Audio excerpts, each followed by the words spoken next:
Yum Yum the podcast. Yum Yum the podcast. We put kufr and shirk on blast. Yum Yum the podcast. Yum Yum the podcast. Yum Yum the podcast. We put kufr and shirk on blast. Yum Yum the podcast. Peep this, your grave, you may be near it.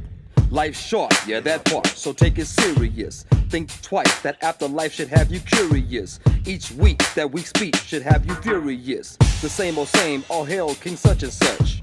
You say hell, I say hell, get off is much to be desired. Khutbah should be fire, let's rouse the believers. Situations dire. Yum Yum the podcast. Yum Yum the podcast. We put kufr and shirk on blast. Yum Yum the podcast. Yum Yum the podcast. Yum Yum the podcast. We put fitna and dhul on blast. Yum Yum the podcast. You claim Salafiyya, we follow the Salaf in understanding, but without the branding. Allah named us Muslim, with that we stay content. No divisionist titles, egos, a false idol. A mustard seed of kibba can land you in the fire. Plus that his beer is fueled by desires. Question, aren't y'all tired of divide and slaughter? May Allah grant us guidance. Shout out to the martyrs. Yum Yum the podcast. Yum Yum the podcast. We put kufr and shirk on blast. Yum Yum the podcast. Yum Yum the podcast. Yum Yum the podcast. We put fitna and dhul on blast. Yum Yum the podcast.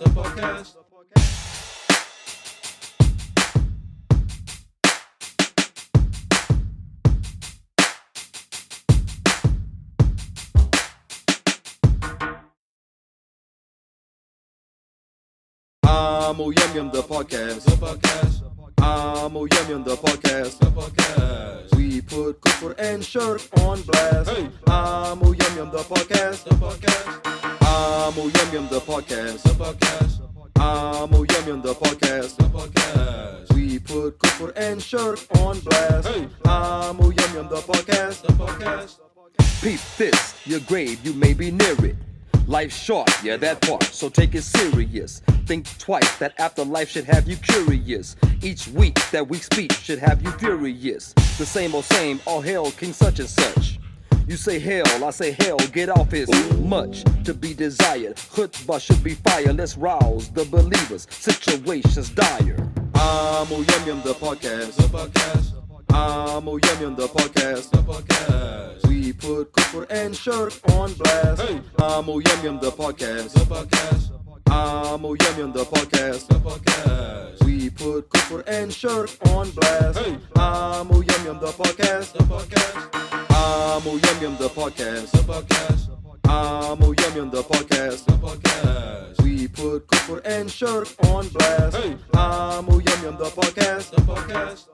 Peep this, your grave, you may be near it. Life's short, yeah, that part, so take it serious. Think twice, that afterlife should have you curious. Each week, that week's speech should have you furious. The same, all hail King such and such. You say hell, I say hell, get off is much to be desired. Khutbah should be fire, let's rouse the believers. Situations dire. Yum Yum the podcast. Yum Yum the podcast. We put kufr and shirk on blast. Yum Yum the podcast. Yum Yum the podcast. Yum Yum the podcast. We put fitna and dhul on blast. Yum Yum the podcast. You claim Salafiyya, we follow the Salaf in understanding, but without the branding. Allah named us Muslim, with that we stay content. No divisionist titles, egos, a false idol. A mustard seed of kibba can land you in the fire. Plus that his beer is fueled by desires. Question, aren't y'all tired of divide and slaughter? May Allah grant us guidance. Shout out to the martyrs. Yum Yum the podcast. Yum Yum the podcast. We put kufr and shirk on blast. Yum Yum the podcast. Yum Yum the podcast. Yum Yum the podcast. We put fitna and dhul on blast. Yum Yum the podcast.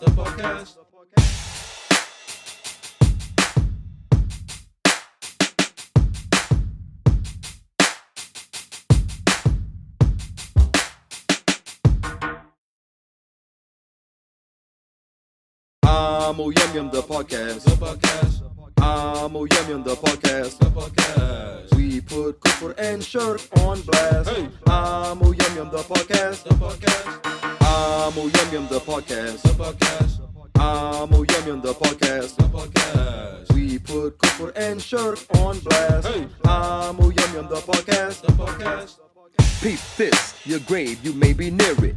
Life's short, yeah, that part, so take it serious. Think twice, that afterlife should have you curious. Each week, that week's speech should have you furious. The same old same, all hail King such and such.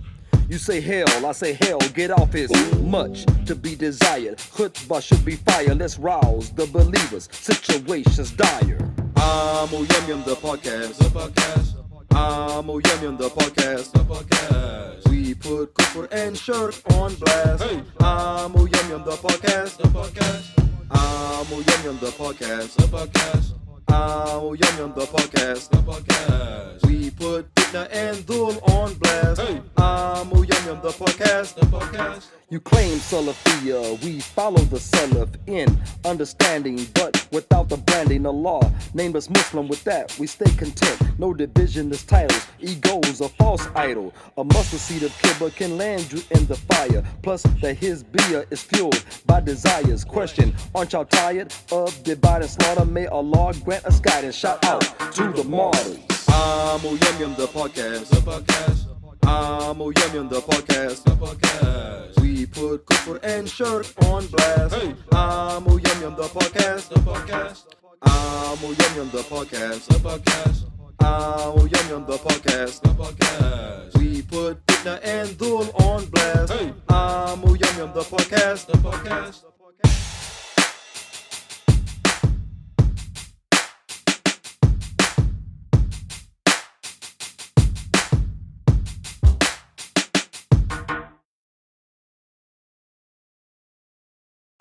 Yum Yum the podcast. Yum Yum the podcast. We put kufr and shirk on blast. Yum Yum the podcast. Yum Yum the podcast. Yum Yum the podcast. We put kufr and shirk on blast. Yum Yum the podcast. Peep this, your grave, you may be near it. Life's short, yeah, that part, so take it serious. Think twice, that afterlife should have you curious. Each week, that week's speech should have you furious. The same old same, all hail King such and such. You say hell, I say hell, get off his much to be desired. Khutbah should be fire, let's rouse the believers. Situations dire. Yum Yum the podcast. Yum Yum the podcast. We put kufr and shirk on blast. Yum Yum the podcast. Yum Yum the podcast. Yum Yum the podcast. We put fitna and dhul on blast. Yum Yum the podcast. You claim Salafiyya, we follow the Salaf in understanding, but without the branding. Allah named us Muslim, with that we stay content. No division is titles, egos a false idol. A mustard seed of kibba can land you in the fire. Plus that his beer is fueled by desires. Question, aren't y'all tired of divide and slaughter? May Allah grant us guidance. Shout out to the martyrs. Yum Yum the podcast. Yum Yum the podcast. We put kufr and shirk on blast. Yum Yum the podcast. Yum Yum the podcast. Yum Yum the podcast. We put fitna and dhul on blast. Yum Yum the podcast.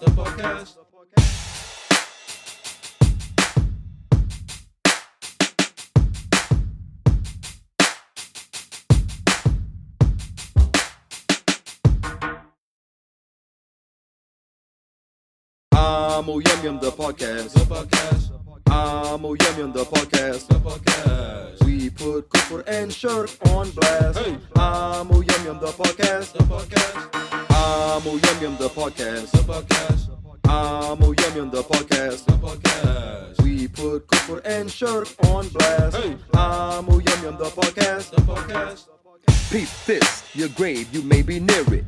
Life's short, yeah, that part, so take it serious. Think twice, that afterlife should have you curious. Each week, that week's speech should have you furious. The same, all hail King such and such. You say hell, I say hell, get off is much to be desired. Khutbah should be fire, let's rouse the believers. Situations dire. Amo Yum Yum the podcast. Amo Yum Yum the podcast. We put kufr and shirk on blast. Amo Yum Yum the podcast. Amo Yum Yum the podcast. Amo Yum Yum the podcast. We put fitna and dhul on blast. Amo Yum Yum the podcast. You claim Salafiyya, we follow the Salaf in understanding, but without the branding of law. Named us Muslim, with that we stay content. No division is titles, egos a false idol. A mustard seed of kibba can land you in the fire. Plus that his beer is fueled by desires. Question, aren't y'all tired of divide and slaughter? May Allah grant us guidance. Shout out to the martyrs. Amo Yum Yum the podcast. Amo Yum Yum the podcast. We put kufr and shirk on blast. Amo Yum Yum the podcast. Amo Yum Yum the podcast. Amo Yum Yum the podcast. We put fitna and dhul on blast. Amo Yum Yum the podcast.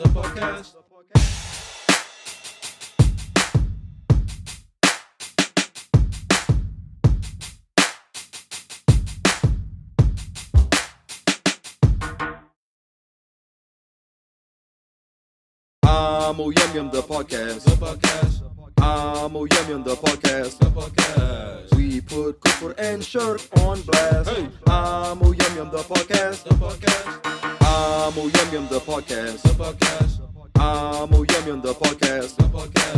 We put kufr and shirk on blast. Amo Yum Yum the podcast. Peep this, your grave, you may be near it. Life's short, yeah, that part, so take it serious. Think twice, that afterlife should have you curious. Each week, that week's speech should have you furious. The same, all hail King such and such.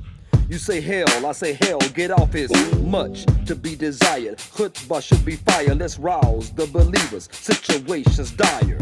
Amo Yum Yum the podcast. Amo Yum Yum the podcast. We put kufr and shirk on blast. Amo Yum Yum the podcast. Amo Yum Yum the podcast.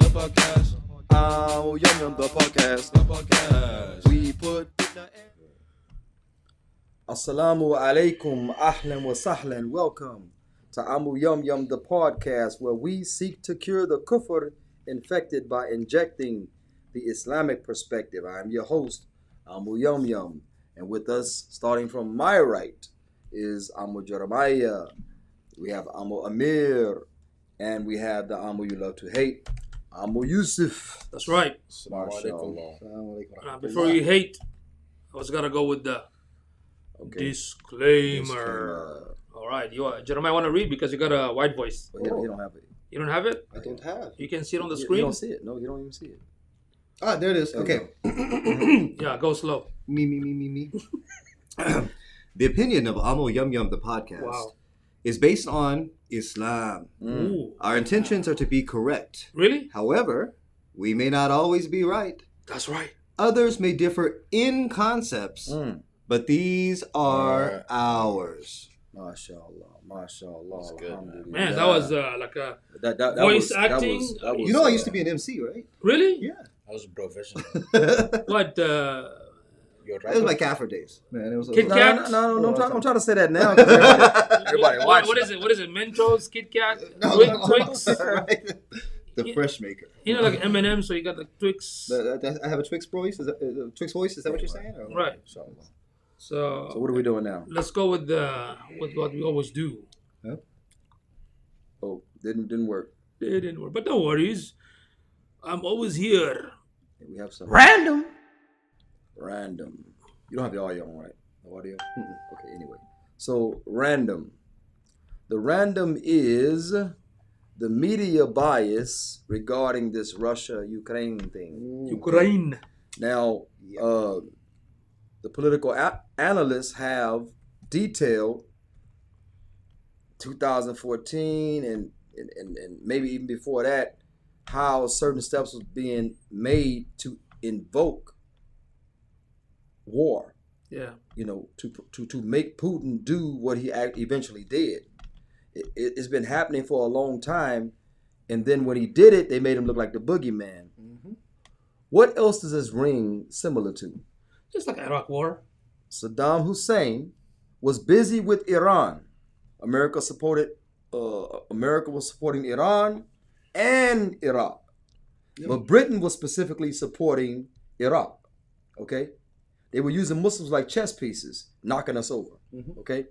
So while Iraq is fighting Iran, Saddam noticed that Kuwait was cross-drilling. That's when you on your side of the border, but you point that drill at an angle and you suck oil out. Saddam said, I see you. Right. And it's on sight when I see you. He said, as soon as I finish with this, I'm on you. Yeah. So he told Bush, he made a statement that, hey, they were cross-drilling while I was fighting Iran, while I was occupied, but now I'm going to address Kuwait. Bush Sr. said, this is a civil matter. I have nothing to do with this. As soon as Saddam started to go in, because remember, Kuwait didn't want military bases in their country. So they sent Saddam in as a boogeyman. As soon as Saddam went in, America came and bombed Saddam. Saddam had no idea America would bomb him because they told him to go ahead. We have nothing to do with this. It's a local issue, whatever. Looking for weapons of mass destruction. No. That's the different one. Oh, it's a different. That's Bush. That's baby Bush. Yeah, there's too many. This is first big. Gulf, This is the second daddy. Gulf, This is yeah. Daddy Bush. This is Daddy Bush that did that. The one that like to touch people. Yeah. He touched women. So the Biden. But that Daddy Bush, he touches women, even from the wheelchair. He said, Oh, no. man. So anyway, Oh my God. Bubba. Anyway, so okay, I gotta be serious. Watch out, because Anyway. you're about to cancel tonight. So this is what happened. It rings the same. You provoke people. Pearl Harbor, Japan, in Japanese waters, America was encroaching upon Japanese waters in war-type postures. Japan said, and they were doing other things. Japan said, if you do it again, we're going to hit you. And they knew they would hit Hawaii. They knew it. Yeah. You know, they're not going to fly past Hawaii and go to New York. Yeah. You know, and they did it. I think Israeli satellites told America, hey, they're coming. And America sat back and let it happen. Let their soldiers be slaughtered. Right? Yeah. Then guess what they did? Japan's bad guy. Let's get some Mazdas. Yeah. You know, let's get some Mazdas, Toyotas, Nissans, you know, and that's exactly what happened. So anyway, so this rings similar, and they're trying to do the same thing to Russia, Putin, but there's a difference between Putin and these other people. Putin's a man. Yeah. We don't have any men in the Muslim. He's a statesman. He's actually a statesman. He's a statesman. We don't have men in the Muslim world that control their own destiny. Right. You know, their destiny is already written. Their salaries are written. Right. Their duties are written. Okay. All barrel prices are controlled by futures traders in New York, not Arabs. Right. Okay, quote unquote. Right. So again, this is what we're dealing with. The public is Ukraine. Ukraine has so many civil rights violations. Even the dancing president that everybody is on board with. Yeah. The comedian, the actor. And that's what he is. They He's an have actor. so much neo-Nazi. They've killed so many Russian-speaking citizens and all this type of stuff. Right. And Putin says, I'm going to go in and I'm going to take these provinces. Well, my people are being slaughtered, over 14,000 so far. I'm going to go in and I'm going to protect them. Because 30 to 40% of Ukraine, they want Russia. Oh, yeah, control. of They course, want to be ruled because by they live in Russia. fear. Yeah. They live in fear from the Ukrainian government and those neo-Nazis. Yeah. So anyway, I'm just saying there's media bias. You got to look at more media outlets than MSNBC, CNN, Fox. You got to branch out. Well, the media, Gotta their branch job out. is to completely, it's just to tell you what to think. I remember when I was in college back in '99, one of my That was a long time ago. long time ago, intelligent. He was like I think he retired from the Navy. He was telling me that there's no such thing as freedom of press. It's all controlled press. Yeah. Right. It's So if you look at the I mean, was talking about it's the same stuff, but people don't think. Nowadays they take information from the memes, right? But Jimmy Dore, the comedian, covered extensively. Oh, beautiful, man. Beautiful. Yeah, he did a good. If you go to Jimmy Dore's channel, he covered beautifully with different other journalists. Kim Iverson from the Hill channel actually they got suspended. Their YouTube got suspended for a week. Oh, okay. That's good. Yeah, and she even they're doing something right. Then yeah, because she even admitted that in the beginning she said that I fell into the trap and used the same footages, but later on found out it was all footage for somewhere else. Yeah. It was fake. So they are the media going to what? Just like the kuf, the so-called jabs and all this stuff, they're gonna shape the public opinion. Yeah. And if you're not an intelligent person, if you don't have a critical thinking, you're nothing but just an idiot, right? To believe all this stuff. Bro, they keep showing that video of the quote-unquote Ukrainian asking the Russian tank operator, do you want to be towed back to Moscow? They got to stop, man. They showing this Russian soldier call his mom, oh, mom, they feed me really well, and, and just a humanitarian thing. Yeah. They don't like Russians in Ukraine. And the ones that are Russian-speaking live in fear. Yeah. But, you have to analyze it. Yeah, you have to analyze it. Like you were talking about. Don't just look at the mainstream media, the left and the right. They're all the same. Look at other media, independent or, like from Mexico, from Al Jazeera, from France, from other countries. Even though they're controlled, but you can see the difference. Even RT was actually blocked, right? Yeah. So what happened to this so-called freedom of speech and all these, the champion, the beacon of, free ideas and free information? Now it's like they're becoming like the Middle Eastern countries, they just block everything. You know what I mean? Yeah. So unfortunately, this is something that not just as a Muslim, but even non-Muslim need to start thinking. You got to use your mind. You can't just believe everything what the media pumps out there. Analyze, ask questions, have some sort of critical... didn't we get enough of media during the so-called Egyptian-Israeli war where they told us we were losing on the battlefield? Yeah. And we were actually winning? Don't we have enough? And we still trusting, La yudago movement in Juhrin Maratain. The believers never stung twice or bitten twice from the same hole. It's just that believers today are bitten 1,000 times. The media is not just in the news. Hollywood, movies, songs, books, it's everywhere, And if you get a chance, read that book, Operation Mockingbird. Or even the manufacturing consent from Noam Chomsky when he was okay. I don't know what happened to him right now. I guess... Yeah, he's just going crazy right now. Right? He still says. He's an intellectual. He's an MIT linguistic teacher. So he wrote a lot of books about the foreign policy. He even said what's the purpose of the NATO? Yeah, there's no purpose for them. But anyway, so that's a random for the media. Just be careful. You can't just believe everything you see and read. You got to analyze. You got to ask questions.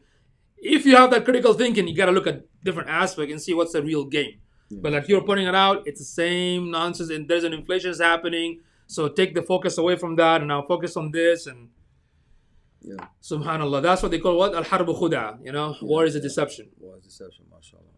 All right. Talked about that, mashallah. Let's go. What's poppin'? That last one just give me trauma now. The last pop? Yeah. Because of all these, I'll stop popping. Yeah. Anyway, so what's popping is the hot topic. The topic is, why don't imams discuss March 3rd, 1924? Why they don't? Okay, now, because they're not here to defend themselves, I'm going to give you the points that they gave to me, either personally or just through experience, okay? So, I must say that today is Saturday. Thursday was March 3rd. Yeah. Okay, that is a significant day. It marks the 98th. And how do I know 98? I'm not keeping count. On my Facebook account, I put March 3rd, 1924 as my birthday. So every time it comes around, I get notified, so I don't forget. Now that's in the Gregorian calendar, 98 years in Gregorian. Yeah, Gregorian. Now, fancy. Hijri, I think it's 101 or 100. No, we passed Forget 100. the We Hijri. passed. We had 100 2 years ago. Yeah, it was 2 years ago. So 102 Hijri year. Hijri is like 100, So, alhamdulillah, good for making that distinction. I'm glad you came. First, I didn't want you to be here. Thank you. Appreciate that. MashaAllah. Okay. So the 98 Gregorian anniversary just passed, and we passed 100 a couple of years ago. Alhamdulillah, may Allah forgive us because we're still in it. We're still in the muck. Okay. It just passed without much fanfare, without much even mention from the MINBAR. Now, some masajid were blessed with individuals that spoke about it, and they mentioned that it was coming because remember that was, before Friday. Yeah. They mentioned that it passed, okay, and Friday was after it. Okay, so, but a lot of Muslims are unaware of it, or they have false information on it, so on and so forth. I mean, they're not aware of it to a point that it's scary. Yeah. Why? Not just here. Because it's not discussed. Oh, not just here. Even in the Muslim lands. Because they know 4th of July, they know Veterans Day. They know the national holiday, What's the Yom al-Watani of their country. For every country. They know that. They promote that. They celebrate this thing. But this one here, man, is like actually scary because, I mean, even you told me that you had no idea about it. No. What did the kuffar say? Those who forget the history are bound to repeat it. And because we forgot it, we think that when Allah mentions certain people in the Quran, we got new people today. The human being has not changed since the time of Adam. Only the tools have changed. The human being does not change. Muhammad Sallam covered that when he said the son of Adam has no more want than except what?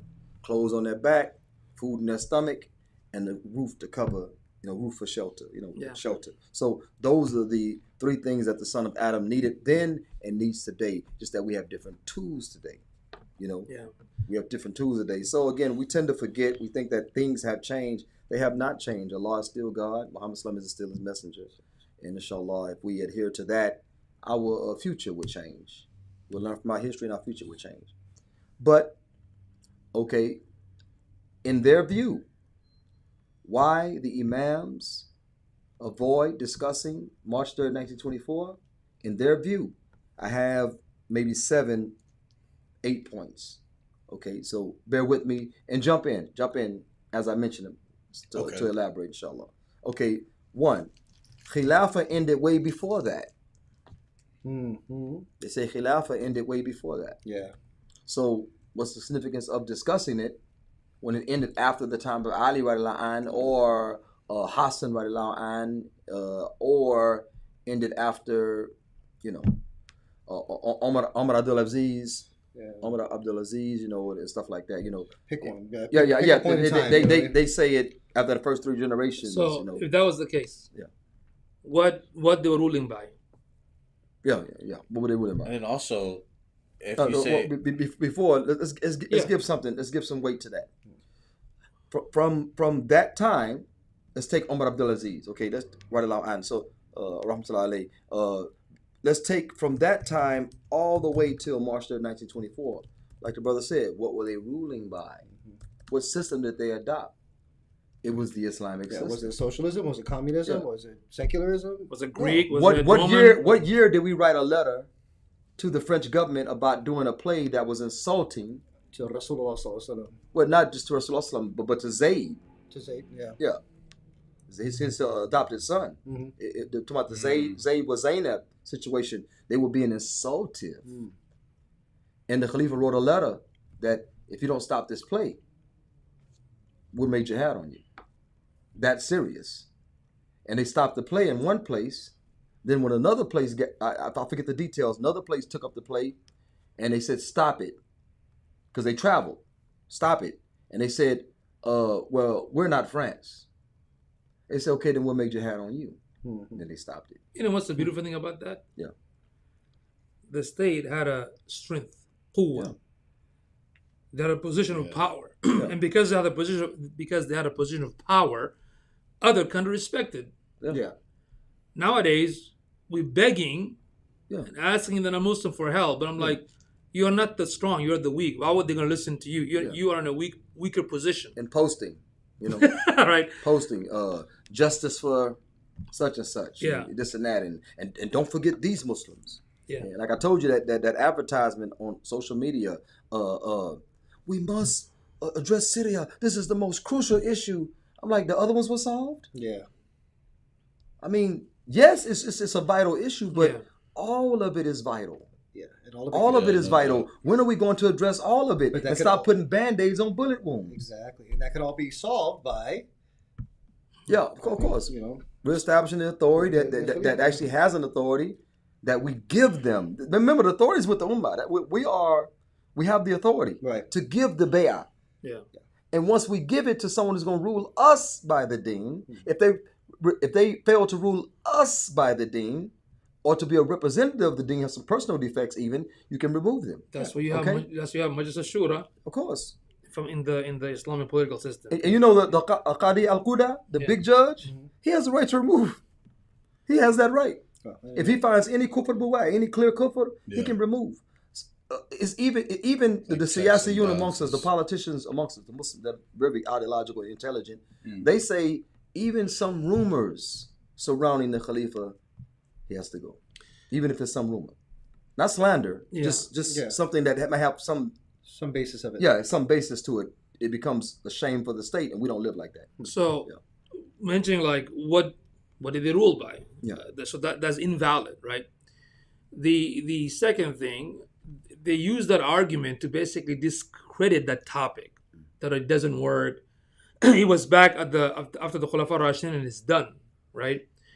I'm like, again, well, if that's the case, so you're saying that Islam stopped right there, Right. So let's hypothetically speaking. Let's talk about that time. Exactly. Yeah. There you go. Yeah. And hypothetically, in addition to that, let's just say, you know what? Yeah, after the Khulafa Rashidin, you got all these, let's say, Salatin Adad, like the kings, right? Yeah. Is that the source of Hukum Shari? No. Is that the source of like Islamic legislation? But the worst of them defended the Ummah. Right. Fought jihad fi So sabilillah. we must be. Implemented Islam upon us. We didn't starve. Yeah. We didn't die of thirst like we do today. Yeah. And people, we were not food, for feast. Yeah. We were not bottom feeding. The Ummah had dignity. Even name the worst one. And let's see what he ruled by and what was the politics. Islam. And it's still going to be better than any. Better than anything going on today. I agree with you. I personally don't like to compare them with. Yeah. There's no comparison. Because you're comparing legitimate with illegitimate. Yeah, I don't like to compare. You say, well, he maneuvered and stole the bay'ah. Did he get it? Yes. Yeah. Look, you have a Khalifa. He has the bay'ah. Yeah. That's it. And you say, I'm not going to give it to him because I don't like him personally. Whoa, you going to die like that? Muhammad say you die in a state of jahiliyyah. Yeah. That means you have a Khalifa you can give bay'ah to and you refuse to give it, so you die in a state of jahiliyyah. Because the bay'ah is not what? On your neck. You know what I'm saying? It's not on your neck. The bay'ah has to be on your neck. You know what I'm saying? Yep. Because it's your burden. It's your authority. Yeah. Yeah. It's your authority. Two kinds. By the hand and by obedience. Yeah. Because that's what bay'ah means, is to Yeah, obey yeah.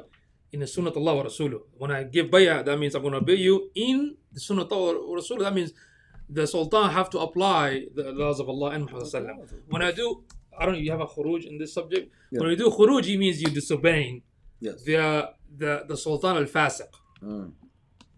Okay? And Muhammad sallallahu said that jihad is far behind any Amir, and Salah is far behind any Imam, even if they are fasiq. But we complain, I don't like that person. Well, what do you like? You like death and destruction and rape? Grape, excuse me. Oh yeah, because you you like don't that? want YouTube to get canceled. Is Great. Is But- that more preferable? Have you mentioned this? Have you mentioned the list? I don't. Maybe I'm going ahead of you, and that is, they use that argument that after the Khulafa Rashidin there was no so-called proper Islamic system. Well, let's go there real quick. Yeah. Okay, we talked about Khilafah ended way before. That's what they say. So it's not worthy to discuss. It's not even a topic. Okay? Yeah, it's kind of pointless. Now, the second point, which is similar to what you're about to say, they say the Turkish regime was corrupt. And I focus on Turkey because that was the last bastion, the last stand. That's where we had an Emir who I'm not gay, but you see him walk down the steps and get into the carriage. It's a man. Yeah. That's the last man I've seen. That was a man. That was the Amir Mu'minin. You're talking about Abdul Majid? Yeah, the last one. Yeah. That was a man, bro. That's dignity. He walked with dignity. Yeah. You know, he walked even though he was being deposed and everything was against him. You know, he walked with dignity. He had izzah. You see it. You see it. He didn't, walk like, they didn't beat him down like they did Gaddafi and Saddam. And they didn't do any of that. Yeah. He wasn't found in a hole anywhere. Yeah. You know, it's a man. So this one, they said that they were corrupt, right? Yeah. Okay, so you're going to tell me right now, because historically they were corrupt, you're not going to take it. But historically, they're also good. Are you going to take those? It wasn't that they were corrupt. They found some crookedness with them. Look, what makes this deen... Hold on. Did they not find crookedness with Uthman? Yes. He wasn't crooked. But they found some crookedness with him. To the point where they pelted him with objects while he was on the minbar. So do we say Khilafah was destroyed after Abu Bakr? No. After Omar? But correct me if I'm wrong. Correct me if I'm wrong. I can't even say that word. I think this concept that the secular, when I used to talk with the intellectual seculars, they used to tell me that there is no such thing as utopian society, or of course. What do you call it? What is that? Autocracy? Autocracy?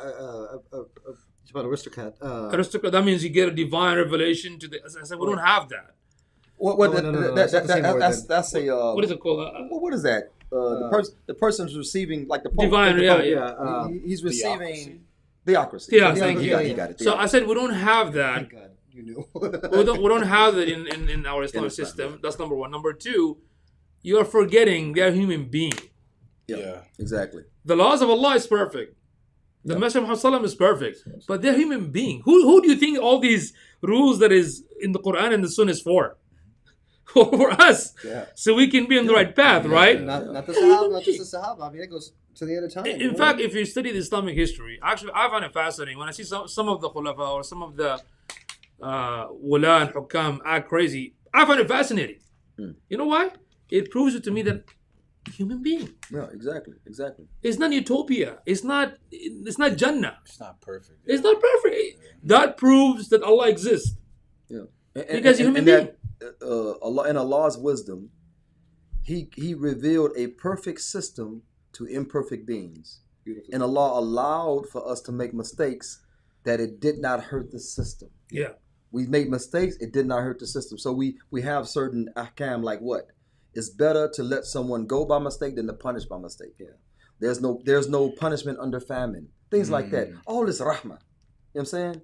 Yeah. And all of the rukhsa, right? What is that? Qasr, shortening salat. Jama, joining the prayers.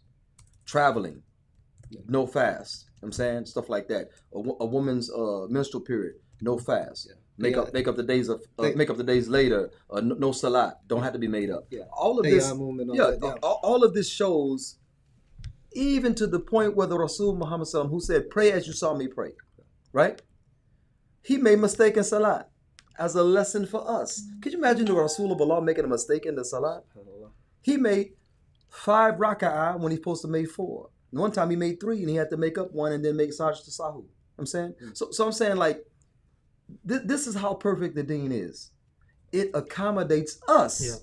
Yeah. Just because we make a mistake, you can't say that's not khilafah. That's not the khalifa. You can't. Because if you actually go through the Sahaba, they made mistakes. They make mistakes. They're human. And that's why I like the concept that do not make taqdees al-Sahaba. That means do not holify them. Yes, we love them. Allah al-Qudus. We love them, but we learn from them because they saw Muhammad sallam. We take from the ijma', But some of them made a mistake because they're human beings. Yes, mashallah. We still love them. Yeah. But this concept of perfectionism, I don't know where is it coming from. Have you read in any human history that everything was perfect? No. So this second argument is Human beings are not, is lame.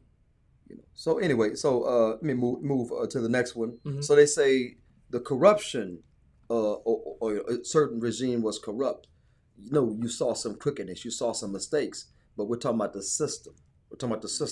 Okay, this person should be removed. Okay, the Ummah should have removed him, but that is not the source of Hukum Sharia. We have Quran, Sunnah, Ijma', As-Sahaba, wa Qiyas. Mm-hmm. Those are the source of Hukum Sharia. Those are the undeniable sources. Some add others. Some add what is istisna? Maslaha. Yeah, maslaha. Ijma' al-Ummah. Yeah, Ijma' al-Ummah, Ijma' al-Madina, Ijma' al-Bayt. They add a lot of different things, but none of those things hold to the point of scrutiny.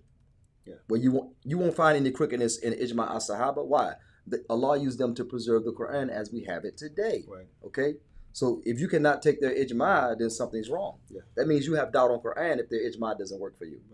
Because they preserved it as we have it today. Okay?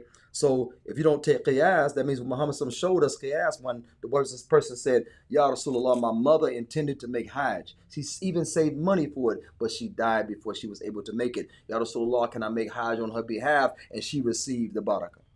Muhammad said, if your mother owed money. See, he didn't say yes, like she'll say today. Yes, next. Yeah. With no explanation. Muhammad said, if your mother owed money and you paid it on her behalf post-mortem, after her death, would it count in her favor with Allah? He said, yes. He said, then something owed to Allah is even more worthy to be paid.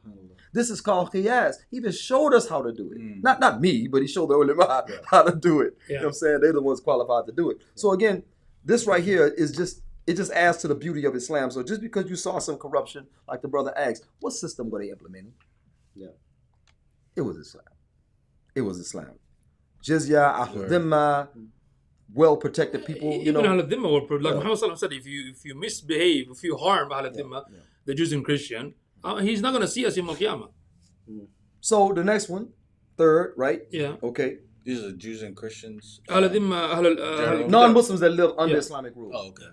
Not by force. They actually chose to. Yeah. The Jews in Spain flourished. For those 800 years, they flourished. Jews will tell you, in all honesty, scholars, the highest level of our civilization as Jews was in Spain under Islamic rule. And when Ferdinand and Isabella, the Christians, came to harm them, kick them out and hurt them, the Muslim Khalifa who was in Egypt at that time said, send them to us. He said, first of all, you're idiots for destroying it because they're part of your intelligentsia. Right. You're idiots. You don't get rid of your intelligentsia, you idiot. But nevertheless, send them to us. That's how they got to Morocco and stuff like that. So we were always, affable and when I was young in a land of concert, I used to study this. What do you call land it? Of Justin Bieber. Yeah, like it was beautiful. It was almost one of the Islamic classes that even the bad student will pay attention. Yeah, the Islamic history, right? Yeah. Yes. But unfortunately, if I go back and think about it, it was kind of taught. I mean, my teacher, alhamdulillah, was very, very good.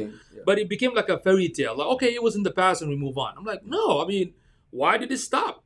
Why? We got more Muslims and less Islam. Yeah. Why did it stop? So anyway, the third one, they say I'm speaking on their behalf. Okay. I'm not doing devil's advocate like some people try to do. Yeah, like this guy. Yeah, I'm just speaking. I'm just telling you what they told me. Okay, but Khilafah. I'm sorry. So the second point is invalid. Yeah, go the third one. Totally invalid. Okay. So third one, Khilafah is not a vital topic. So it's not important. Is what they're saying. Yes. So to discuss March 3rd, 1924, the fall of Khilafah, the official. Yeah. Now, of course, we're weak. How do we go from 2/3 of the known world to Istanbul, Turkey? We were weak. We're weak, and we're being, like Muhammad said, the nations will unite, united nations. They will eat from you like a hungry person or a dog will eat from a plate of food. They say this, right? They say this, right? What's their evidence? Well, I don't know evidence they provide, but they say it's not a vital issue. Not a vital issue because that takes us. Well, I'm gonna try to touch it a little bit before I go to the next one, which actually is part of this. It should be a subcategory even. They say it's not a vital issue enough to be discussed over the khutbah. March 3rd was not so as sufficient enough that we need to remind the Muslims of it. But it's a fardu kifaya. The rule for fardu kifaya is that until enough of the ummah accomplish it, the ummah is in sin. Yeah. The ummah is in sin. This is fardu kifaya. It's not my salah. You have no burden on my salah. The ummah, if I don't pray, the ummah doesn't have any burden. But if Allah Ta'ala told us to rule by Islam, to rule with justice, so that mankind may keep up justice, to help the oppressed, to fight those that fight us. We can't even fight those that fight us. We fight each other. Yeah. So if it's a fard kifaya, that's fard ad-din then. Of course. So how can we say it's not important? Well, because like in janazah is fard kifaya. When you make the janazah, when it's done, all the ithim is saqata an jami' al-muslimin, right? It's been accomplished. So technically, look, what the definition of fard kifaya is what? When few does it, accomplish it, and all the ithim, all the sin are lifted. Based on this definition, we are in the state of sinning then. Yeah. So why is that important? All of us. We are professional janazah-ists. That's Janazah-ists? We're professional. We're professional at producing dead to bury. Subhanallah. We're professionals at producing dead to bury. Yeah. We're professionals. But when it comes to preventing death, sacrificing fi sabilillah, amwalikum wa anfusikum, your wealth and your what? Your life. When it comes to that, we're not so good anymore. So now they're going to pick and choose what's important in the deen, what's not important in the deen. Exactly. Okay. So let's go to the next one. They say khilafah is not a vital topic. No, they'll say, okay, first we'll say khilafah is not a vital topic. Okay. These say, because we talk to people, we give dawah, we know we talk to the IMAMS, so it says, these say khilafah is a vital topic. But what? They say, not as important as building iman and akhlaq wa adab. Not as important. Oh my God. Okay, so here's the thing. I made him mad. This goes back to the ayat that Allah will not change the people until they change what is within themselves. But there is an issue. There's a huge problem with that issue, because if you look at the reality nowadays, okay, who's defining the word khilafah? The kuffar. Yes. Yeah, of course. Like, the crazy Daesh and the extremist group and what they're defining it. In fact, when they hear this title, probably we shouldn't say Daesh or ISIS. We shouldn't say that. We should say Pentagon. Yeah, because they're sponsored. I agree. Trained, sponsored, funded. Yes. Putin spoke about that. He said, "Man, y'all did all that stuff in Syria." Do you remember if y'all get a chance? Noam Chomsky, John Pilger, war journalist, he talked about how the School of America. They used to train the secret armies to go and fight in Nicaragua and stuff like that. It's all in your history. Yeah. Okay, this is not something made up. But to use that argument is very weak, because if you're gonna say it's not that important because you have to focus on iman and ibadat, they're gonna redefine it for us. Of course. That's the one problem. Secondly, when you talk about individual iman and ibadat, that action never stopped till Yawm al-Qiyamah. Yeah. Which means if I follow that concept, what does that do to me? I'm never going to work for it. The brother said it best. He said, it's like drinking water. Yeah. When you say work on your iman, it's like drinking water. So I don't work on my personal iman so the ummah is dying. Is that what you said? That's why the ummah is dying, because I ain't working on my personal iman? Mm-hmm. Because my akhlaq wa adab, it's not as nice as you would like it to be, right? So the ummah dies. Right. And if all the Muslims were nice... Yeah, but and courteous. No, you first. No, but again, that's then the Muslims will stop. That's comparing. I'm sorry, but it's not even apples and oranges. Apples and rocks. You're comparing. Not to put people down, Allah forgive me, but that's a very unintelligent comment in a statement. Why? Because we know a lot of good Muslimin, we know a lot of good brothers, a lot of good sisters. Are you saying they're all in the dark path? Yeah. Many amazing student, ulama, brothers and sisters there, like everywhere. So how far are you going to focus on the akhlaq and ibadah? Look. You go to the Muslim lands. Yeah. And the hospitality. You're talking about Southern hospitality? Yeah. Middle Eastern hospitality. Forget about the Southern. Yeah. And Asian, people are very hospitable. Yeah. I've seen people in the Muslim lands walk up to a restaurant begging. plate of food. Go to Burger King and beg. Yeah. Burger King. Burger Malik. Yeah. Burger Malik Malik. burger. Malik Might Burger. throw a fry at you. Yeah. But anyway, the little fry at the Burger. bottom that gets all hard and crispy. Look like me. Anyway, so So yeah, I mean, do you have any input about this come because it makes no it sense. says vital, but not as important as iman and akhlaq and character and adab and courtesy. It's not important as that. But what would the akhlaq do? Look. Let me give you something. Those are personal issues. Mm-hmm. Yeah, no. Yeah, This is an ummah issue. Yep. Societal. Yep. This is an ummah it's issue. real, man. But isn't that like a secular idea that you have to I individualistic? call that a Jedi mind trick.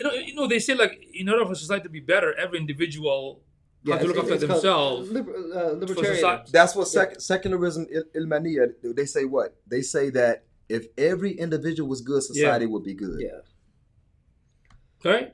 That's what they say. But you you still create good individuals by having good leadership. So when the Khilafah when that's established, reestablished, like it'll be a catalyst for people to have stronger levels of iman and taqwa and all this other stuff. Well, you have an environment for it. Yeah. You ever planted something in infertile soil? If it does grow, let's say you plant a date seed.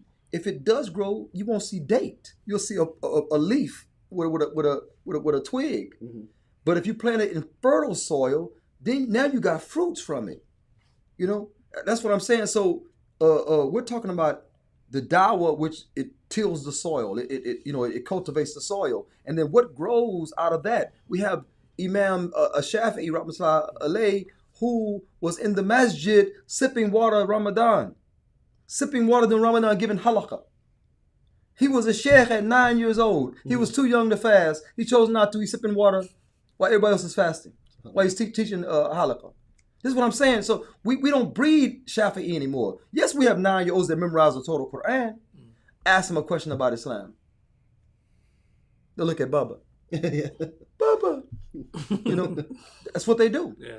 I remember when the British reporter went to the American reporter, was he British? I forgot. He went to Pakistan to one of the madrasa. Now, whether you know it or not, Jimmy Carter started those madrasas. Yeah. He actually, Jimmy Carter started that. Really? Now, he didn't start the concept of madrasa, but when you say madrasa in the negative sense, Jimmy Carter, that's why he was breeding the so-called freedom fighters to fight Russia and fight, to do the dirty work. Yeah. Assassinate, upset governments, things like that.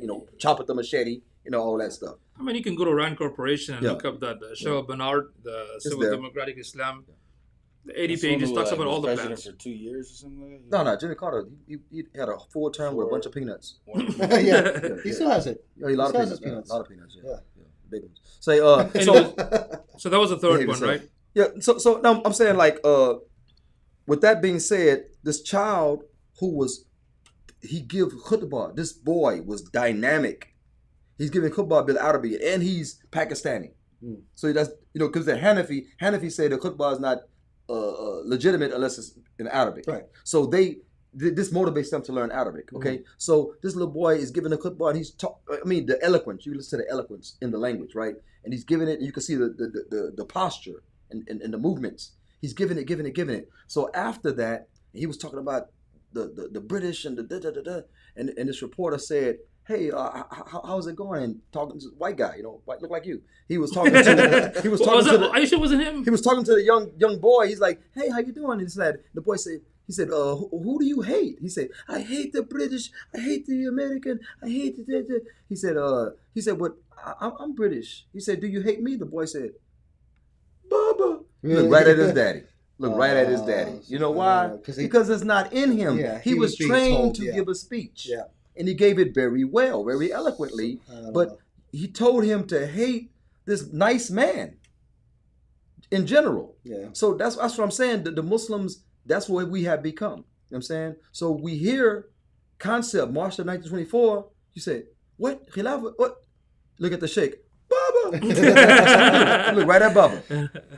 Because all we learn is to do is parrot and echo certain things that are insignificant. They call them insignificant, but they're very heavy in the sight of Allah. Or they do khutbah about ruqya or something, or wudu. We just have some. Or jinn and all the stuff that doesn't deal with reality, you know. So the next one, 5, I think, he says, the ummah, I heard this from a sheikh, local. He said the ummah is not intelligent enough to have to discuss these topics. Okay, so that basically saying all the Muslims are dumb. Yeah, what he said. He said the ummah is not intelligent enough to discuss these topics. Isn't that sign of arrogance? Well, didn't they say we got Google and got this and we got more information and how we're dumb? How are we dumber? They said we're dumb. Maybe we are Islamically dumber. We are. Maybe we are. Yeah, we're not aware. We don't know foreign leaders' names and stuff like that. But every human being have the capability to think. Of course. You just have to. It's a human quality. Yeah, you just have to help them to think. But you have to understand that you have to untrain someone's mind from thinking one way, or unbrainwash them, basically. Yeah, but that's not Before fair. Making that statement, you gotta at least try. The effort, the initial effort, isn't even there. I agree with that. Well, back during the time of back during the time of Dr. Such and Such, I'm not gonna say his name.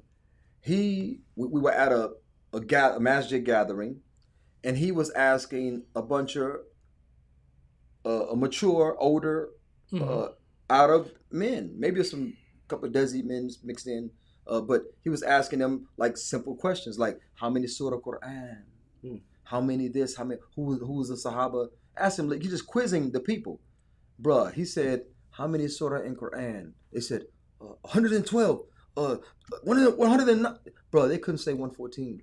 And brother Jabril Jones, he said 114. The doctor said like that, like don't get involved in this. He's asking these people that are quote unquote born and raised Muslim basic questions. I mean, I wish I could remember all the questions. They were so basic they didn't know. But if you ask them about March 3rd, 1924, they'll look at the doctor and say, Baba. That's what happens, you know? But they don't know their deen. Yeah, but here's the problem.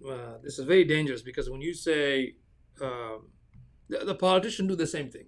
Yeah. They say most people in society are dumb. Electoral college. That's what it's They're for. dumb. We're just going to pump them with these information so we can manipulate them, maneuver them, change their public opinion because they believe that the lower class people or middle class are actually dumb. But that is a sign of them to be though. That's another thing. Yes, want them to be. I think they want them to be, and it is a sign of arrogance. Yeah, you can a Muslim, even a nice person, right? Mm-hmm. Your job, like you were saying, you're supposed to like educate and teach. And what's that hadith? Muhammad said that. I'm probably going to make a mistake. I don't know. بلغ الناس, or is it خاطب الناس بقدر قولهم? You talk to them on their level. The level of understanding. Right. For the individual. For the individual, right. Because when I look at somebody, even if they're not a good thinker, but you have to respect them. You have to show compassion and you have to teach them. Not even trying and saying that, they're masakeen and they don't understand. Yeah. You want to control them then. Yeah. You want to keep them ignorant. Well, the same people that were called ignorant gave proxy vote, which means there was no need to ever have a community vote. Yeah. They gave this person like so much of the proxy vote, so he became king. But he called him ignorant. Why would you take advantage of ignorant people? That's like being in charge of somebody because they're slow-witted, they're borderline Majnun, right? And their wealth is in your possession, and you're not supposed to spend their wealth wantonly. You know what I'm saying? Not supposed to spend their wealth wantonly. You're supposed to actually spend for their benefit, not from yours. I'm saying not for your benefit, but for and the law does allow you to use some of it for any hardship you might suffer. But the whole point is not to just become a spendthrift and to waste their wealth. Okay, so this person, Allah is going to charge you about it. You don't take proxy from that person because they're not intelligent enough. It also to make a decision. It also contradicts, بلغوا عني ولا بآية. Deliver about my message even if you don't want ayah. And our duty is to teach, whether they are not thinkers or low level. If they're low level, you try different ways of teaching them. Yeah. You're not teaching mathematical calculation. Yeah. You teach about ideas and concepts from the deen. If they don't understand, you have to make them ask. Yeah. Because this is life. This is not academics. This is not academics. I agree. I think it's a control, right? It's a sign of arrogance that for you to say that, oh, they're masakin, they don't understand it. No. If you teach them how, then they will understand. And if that's the case, okay, we're not smart enough to understand it. Let's initiate a plan of reviving, the intellect of, the people of the masajid, the people who are already there, to eventually, over time, get them to a level there where are they are ready. There are no classes that are culturing Islamic to arrive at. Why is that not the goal? That's the question. Yeah, but because I don't think they know how to set a curriculum like that.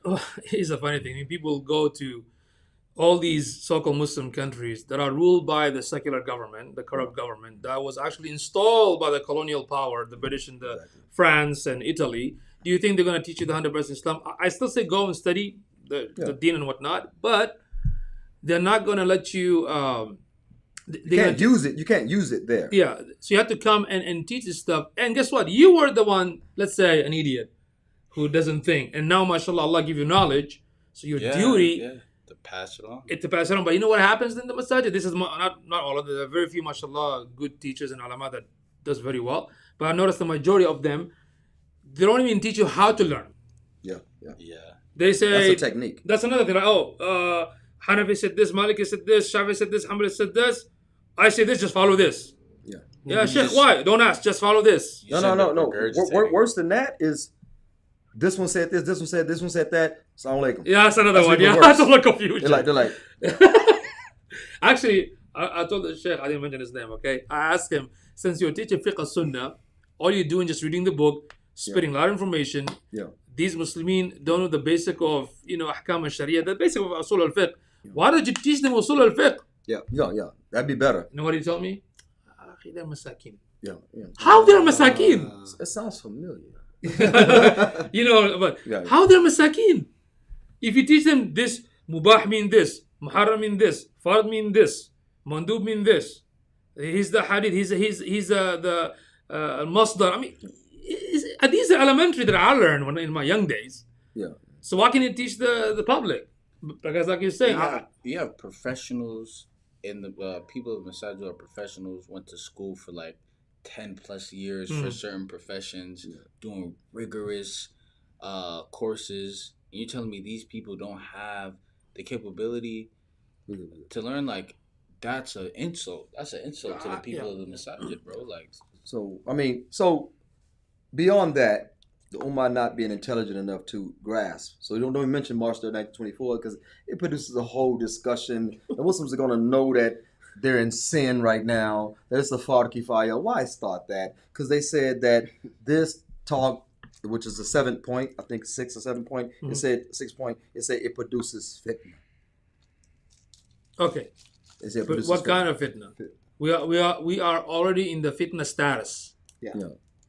The fitna has engulfed us, and nobody is free from it. Yeah. Anytime a woman has a scarf on and booty shorts, we are in it. And you think I'm lying? You think leggings are better? Ooh, yeah. You think leggings are better? They have on scarf with leggings. There is nothing to your imagination. You know her flaws and her assets. I think when people say that, they're actually, they're confusing struggling, like for the sake of Allah, like with fitna. Like it's not gonna be easy. Yeah, there's gonna be hardships with reestablishing this. Yeah. But that's not a fitna. It's a. But you know what? Struggle that's people worthwhile. The people that say that these people are masakin, they can't think for themselves. You know what we need to do for them? I would beat them. That's what they need. Put them on donkeys and make them drive up and down the road for 40 years. Shout out to Mufti Munir. Yeah. Shout out. Yeah. So again, when you saying knowledge of deen, ilm of deen, you're saying at-tarbiyah al-islamiyah becomes what? Fitna? Look. Let's say you have a magic class of 50 people. Let's say 25 get it. Now we got 25 Islamically woke, right? Yeah. And you can bring the others up to speed at their own pace. Islamically? You know what I'm saying? So I'm saying that, like, that's what I'm saying. It's just it's really you're talking down on your constituency, but yet you take their proxy vote. Mm-hmm. I don't think that's consistent. Yeah, and money. I don't think that's consistent and fair. That's just like in the West that the politician fooled them. Remember, what was the brother name? He's Yabuti. He was on. I did the Dawah work video, Ramadan reminders. Uh-huh. He was the Qari. He's the Hafiz Quran.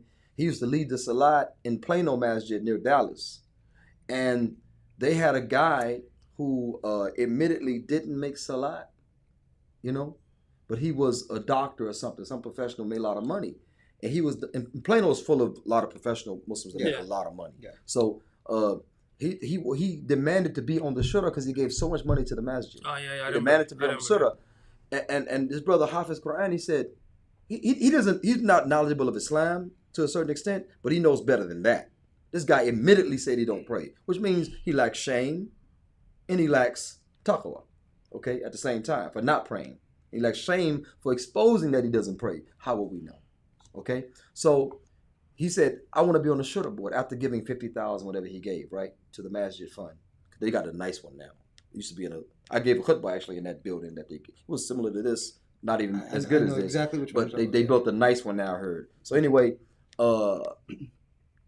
he stood up because he was on the shura. He stood up and said, I object. This man admittedly says he doesn't pray. So the shura board voted and said, yeah, we got to go with Hafiz. You don't pray. He said, then I'll sue you. He sued him back. He tried to sue the masjid for all the sadaqah he gave from the day one. Because he had a tally of what he gave to the masjid. He tried to sue for all. I don't know how the case went, but that was the last. I'm curious about that. But... Yeah, that was the last of it. And that's the problem that we have is that, when you see somebody that's a professional, they tend to let them on the shura because they produce a lot of there's benefit. They produce a lot of gods, which is called money. Yeah. They produce a lot of gods. Yeah. And that's why you have convenience store owners, aka liquor store, lottery, pork dealers. You got those people, and I shouldn't say liquor, lottery on the same level of pork, but because pork is allowed at a certain time. But the way they pump out the liquor, ain't nobody thirsty like that. Ain't nobody dying of thirst. Get some juice. Anyway, so the whole point is that this is what you have. Money becomes the God, the objective, and the more that you have, no matter how you earned it, you tend to get into these. And the way they rejected him from being on the shura, I got to give them props. Yeah. But of course, it put them into litigation. Speaking of there, it put them into litigation. So again, they say discussing it will be it produces fitna. That's an example of doing the right thing and a hardship coming out of that. Of course, it's not a fitna though. You know what I'm saying? The same people go to the gym though. They'd be like, why is that not fitna? Exactly. Why is that not fitna? Brother, don't work out. And you're sore. And guess what? Allah's witness. They get so sore when they make salat, it's uncomfortable. Yeah, real talk. What have you done? What have you done? So that's pointless. So anyway, that's pointless. Next one. Only terrorists discuss March 3rd, 1924. Tourists. This is when we say March 3rd, 1924, we're talking about the system of Khilafah, the need for it, the Fardu Kifaya. The last one. We're using that as, just... It's the last one. Yeah. Because even then a Muslim asked me, are there any Islamic countries? I said, no, Islamic countries don't exist. No. There are Muslim countries. Because about the Islamic Siyasat Islamiyya definition, it don't exist. The last one was in 1924. After that, everyone is Almani, secular. Yeah. Because part of the secular law is what? That you can allow different religions to exist. Yeah. Right? So even the brothers get upset when I tell them, the land of the concert, they're actually Almani. Yeah. They might have, some punishment here and there, some, the Fatam Salah and stuff like that, but the economical system, not Shari'i. The way you have to give bay'ah to a sultan, not Shari'i. And the list goes on and on and on. But it's in their constitution. Oh, by the way, you just reminded me, the constitution, I posted on the YouTube that I recommend everybody to check this amazing website called constitutionproject.org. Now, yourself, you can go to any Muslim land and look at the constitution and read it. If you know the fiqh, the sharia, the basic of aqeedah and Islam, you will see a lot of problems with these constitutions. Yeah, but you got to understand with Muslims, if they love a king, or they love a country, they love a flag. I've showed them official such and such, the land of concert. Yeah. I showed them official things from their own website. They say it got hacked. Perhaps it's hacked. Yeah, you got to get the benefit of the doubt. Perhaps, so it's hacked forever. Mm-hmm. And it's updated hack. And these people with billions and billions of blood money from the Ummah cannot correct. They can't hire anybody to correct. God, use them. Use them, correct it.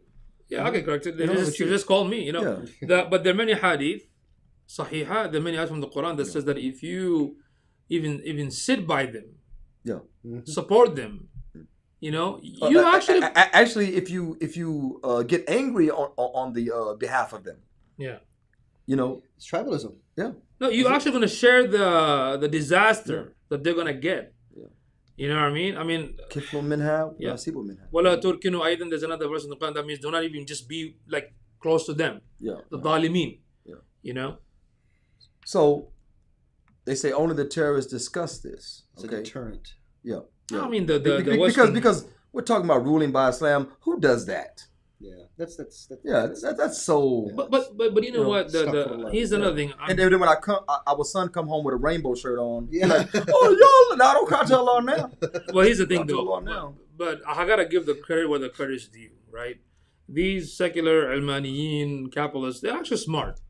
Yeah. And guess what? These people that rule the world, the elite, the politicians, they actually know Islam more than the average Muslim. Of course they do. If that wasn't you have to know it to know how to suppress it. Yes, they know it. And they look at it. Even if you read that book from Cheryl Bernard, The Civil Democratic Islam, it's actually a research paper. You can go to their website called Civil Democratic Islam. In fact, I'm going to probably post a link on YouTube. Even in PBS or NPR, I think Henry Kissinger, he was asked one time about, do you have any issue with Islam and politics? He said, Islam as a religion itself, I have no problem with it. But as soon as into politics, then cause for concern. His words was cause for concern. Because they know it's a system, right? It's a system independent of all other systems. Yeah. Islam has its own economics, politics, judicial, social, and educational system. It has its own. It is not beholden or dependent upon any other system, and that's dangerous for them. Because they are not gods anymore. Yeah. When Muhammad Sallam told the leaders of Quraysh, La ilaha illallah, they say, then who's going to make up the rules? Allah. Well, I know Muhammad Rasulullah. Right? Yeah. When he did that, they like, oh, no, we ain't doing that.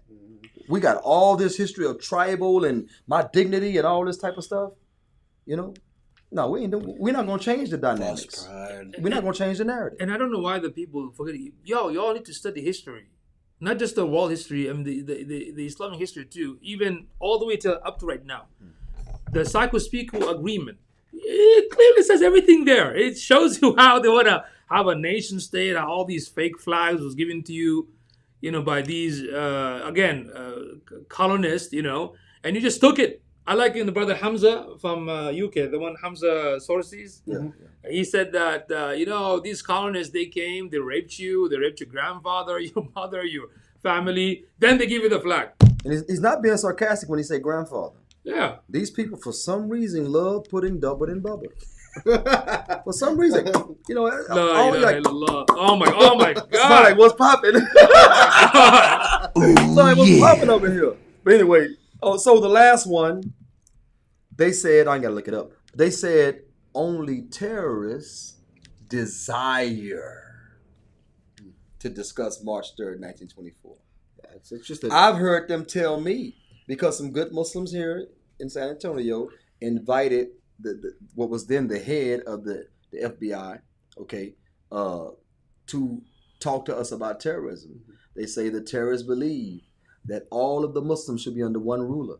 The terrorists believe that all of our statelets and nation states should be one united state called the Khilafah. He says that's what terrorists believe. And you had all these Muslims sitting in there, and I'm looking around like,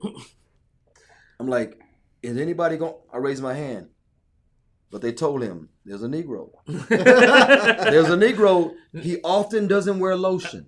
So if he puts up and you see that ashy elbow, they say, do not call on him. I was going to say, everybody here believes what you just said, unless they're hypocrites.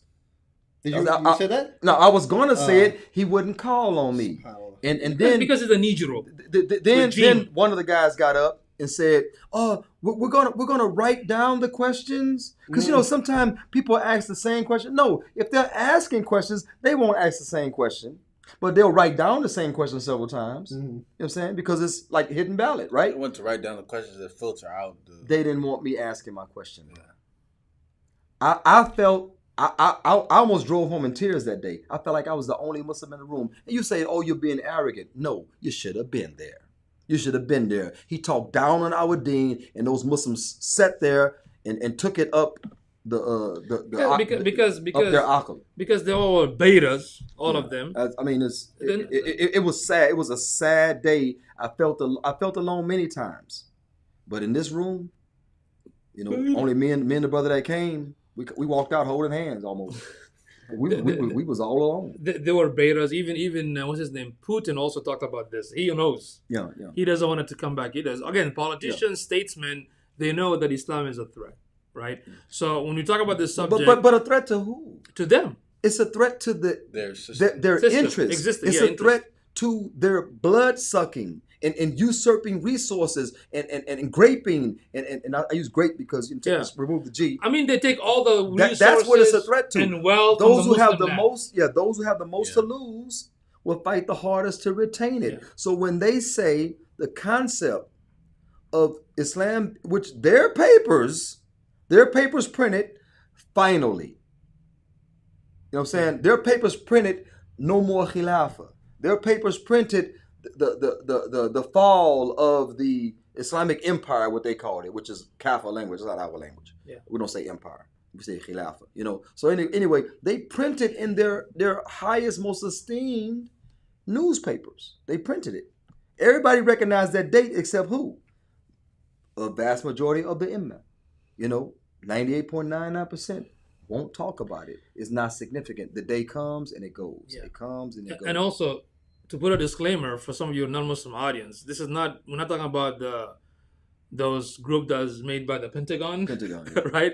Those crazy group. That's not Islam. Okay, we're not talking about that. This is a whole complete system that we can sit with the secularists, capitalists, and have a discussion, just like how the Muslim discuss between the Jews and Christianity versus Islam. We should start talking about, hey, your ideology. Let's have a discussion. Islam versus kufr. Yes, let's talk about it's the same way when FBI asked me. He said, "Do you believe in Sharia?" I said, "Of course I believe in Sharia." Huh? So he expected me not to say that because he asked everybody else, and they said, "No, coward." I said, "Of course I believe in Sharia. I'm not a hypocrite." Yeah. I said, "I believe if I cheat on my wife, I should be stoned to death under the Islamic system." I said, "I believe if I steal something from where wealth is usually kept of a certain amount, I should have my hand cut." I said, "I believe in that."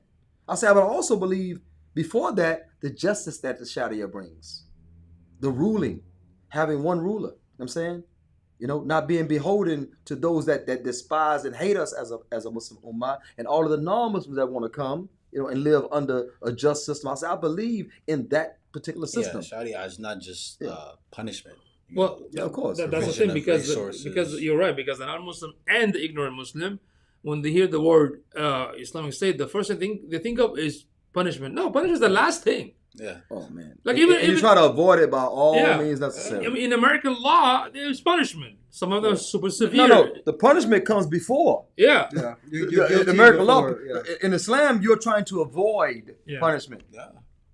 They profit off of it. So that's good point. That's good. That's what the prison. Everybody in Islam walking around like this, like we all thieves or something. That's why. What do you call it? The prison complex has like a stock in the stock exchange. Judges. Are owners and stockholders in private prisons. They were sending youth. Most of them look like me and Amir, but they were sending us to their prison because they get $20,000, $30,000 a year from the government if they house an inmate. They were sending people to their prison, whether they were guilty or not. Guilty is not a measure. Guilty is not a measure. I told you one of alhamdulillah, good. Kafir clients are very good, right?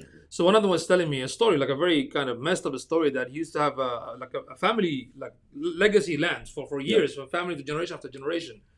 And, when Obama came in power, whatever. So a lot of things they were doing. So the IRS just kind of like, IRS stands for I'm not even scared, right?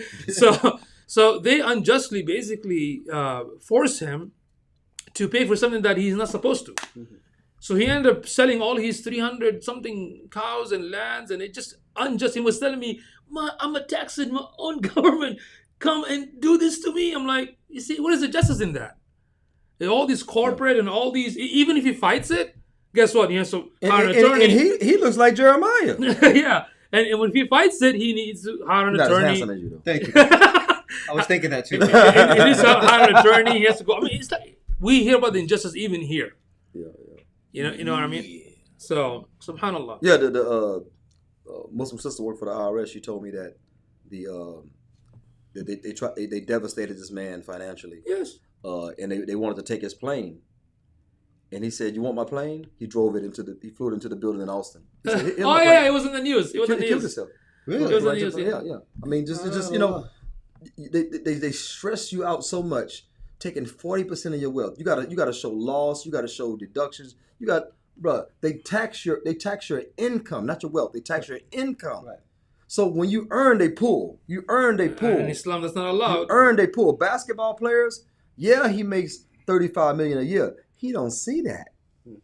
He don't see that. He can't own his home. He has to lease. He has to do a lot of things to show loss, so that they don't take it, right? So that they don't take it.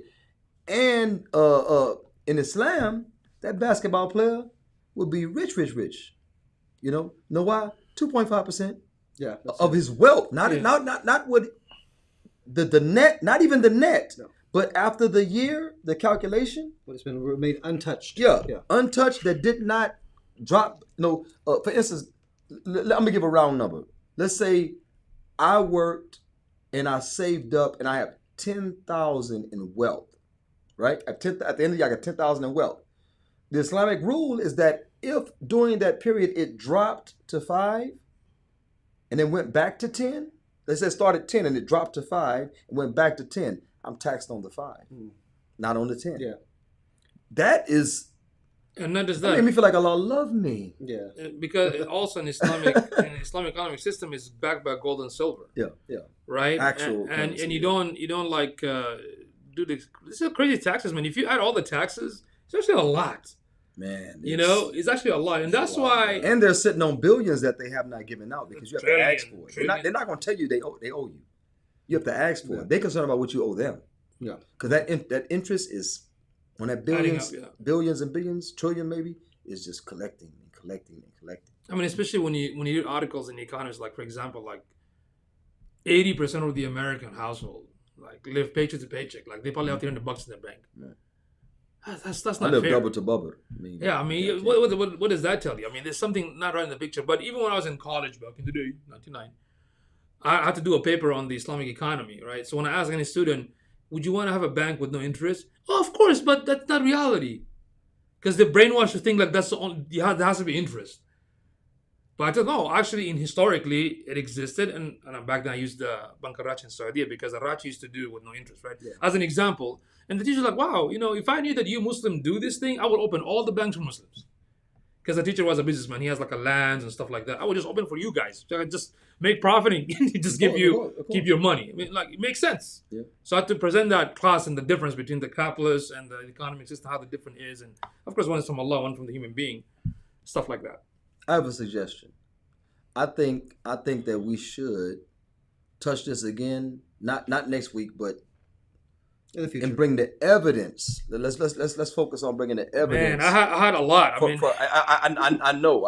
I was like, ooh. So that we don't go like what do you think about that? I think that we bring the evidence that the Khilafah is a fardu kifaya. Yeah. That is proved in Quran and Sunnah. I think that should be another show so that we start there, and at the end we conclude. And the Muslims, they won't be able to deny it. Right. Now, if their favorite sheikh says that, no, you don't need it, then there's no way you can convince them. Yeah. You can't convince a person like that. But a person that follows, that's I'm mubtadi, not I'm mubtadi, what I say? Not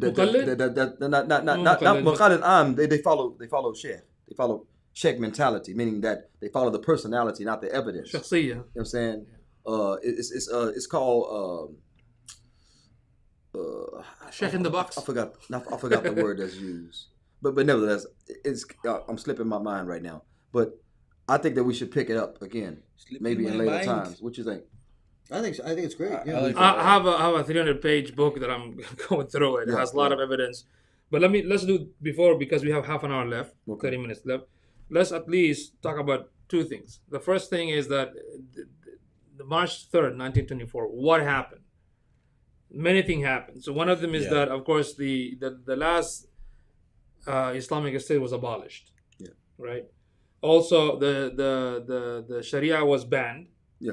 Okay. This is in Turkey. Yeah. You know. It used to be, well, now it's called Turkey. It's not. Yeah. Before it used to call Islam. Yeah. Then Adhan was banned, and of course the Abdul Majid, the last Caliph, was exiled, and Muslim soldiers loyal to the Caliph were executed publicly. Yep. So to show the other Muslims, so they spread fear. Right. This is the Yahudi Kamal Ataturk al-Mal'un. May Allah destroy. May Allah make him suffer in the grave. Quran were burned in the streets, and Muslim scholars were stripped of their clothes and executed. And there's more, but these are some that happened. That is pure humility. That happened on that day. Yeah. It did not happen before that day. That day, officially, they abolished it, and then they exemplified publicly their disgust for it. Then comes the Sykes-Picot Treaty, and things like that, saying which was in 1916. Yeah. I mean, it reached Turkey at that time. Say before then, it didn't apply. And of course, the enemies of Islam, they spent 300-400 years fighting it. It wasn't just in one day. I heard it was 1,000. They keep fighting and they keep fighting. It was the concerted effort. Yeah, was 1,000 years before they actually did it. You know what I'm saying? So from the it's just a couple of hundred years after we were strong. We were too strong. Yeah. 1,000 after that, then we started getting the kings and the nepotism and things like that. Things that kind of weaken us. I mean, even the Kuffar saw a way in. Remember, they went to Muawiyah. That's what happened at the time of the Dawla al-Umayyah. That thing, the Waratha happened, which is inherently, mistake happened in Abbasiyah, same thing. So when all these Khulafa established in the beginning, great. In the middle, it got messed up. They misused some of the ahkam. Yeah. But guess what? One of the signs of the weakness of the ummah is that when some of these the governors and the wala tend to take like Saitara control, and they start to make the mini states, like in Indonesia, they use the French, they use the kuffar to actually fight the Khulafa, right? A lot of the time in our books we say, oh yeah, Islam were great, they were awesome, then Iman went down, and then they fell. No, because of too many mini states, that's what weakened the Muslims. Well, you know what else they were doing? If they considered the Khalifa not strong enough, they would challenge his authority and transfer the bay'ah to someone else and leave him weakened, and then they would transfer it over here because the bay'ah is in the hand of the ummah. Yeah. So then if they have the al-Hali wal-Aqd or whatever, the influential people would transfer that to someone else and leave him abandoned, basically, and they would start another khilafah here. It wasn't necessarily with his death or removal, but it would happen like that. So sometimes it would shift. It would shift to different places, and what they were trying to do, they were trying to put a stronger representative, a more fit, so on and so forth. That's what they were trying to do. But the technique kind of put us in, And if you look at nowadays, turmoil. We have more than 57 so-called Muslim countries. Wow. And that's where we're weak. Yeah.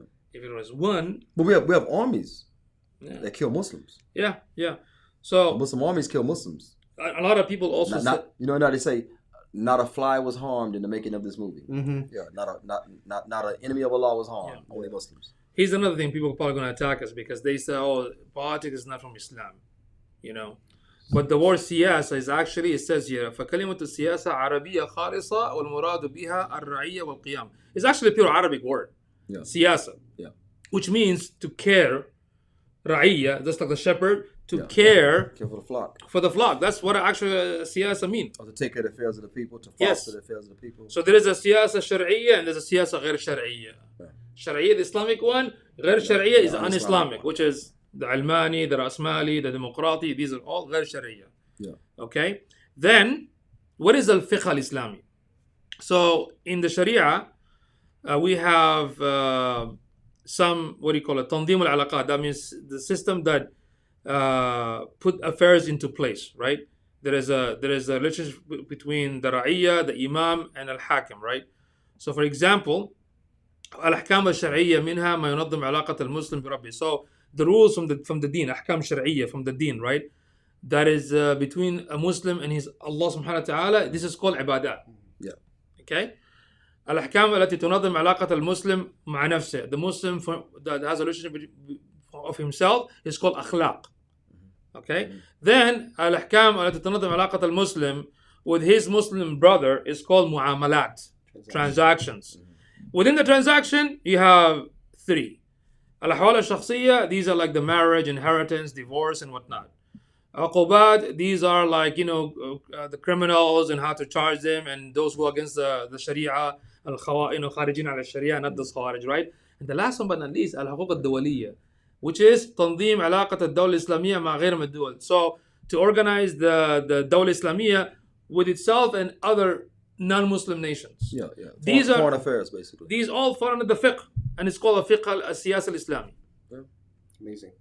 Yeah, I mean, they say it has. They say no siyasa in the masjid, or let's not discuss it except every 4 years when he voted for. Yeah. It's a siyasa shar'iyya, and ulama in the past like Al-Shawkani, Ibn Taymiyyah, Ibn Khaldun. There's so many ulama in the past wrote books about this.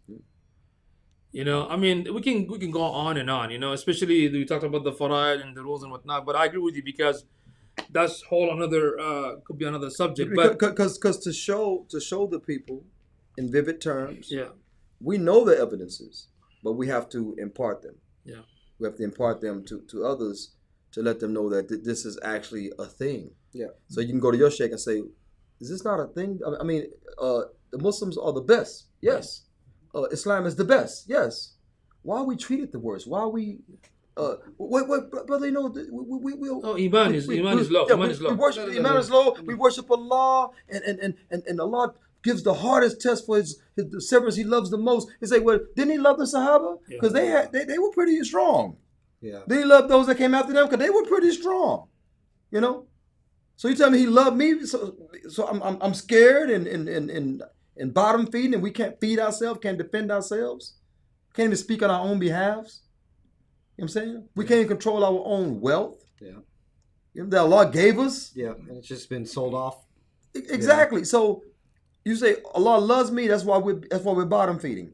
Did He love the Sahaba? Yeah. Anhu?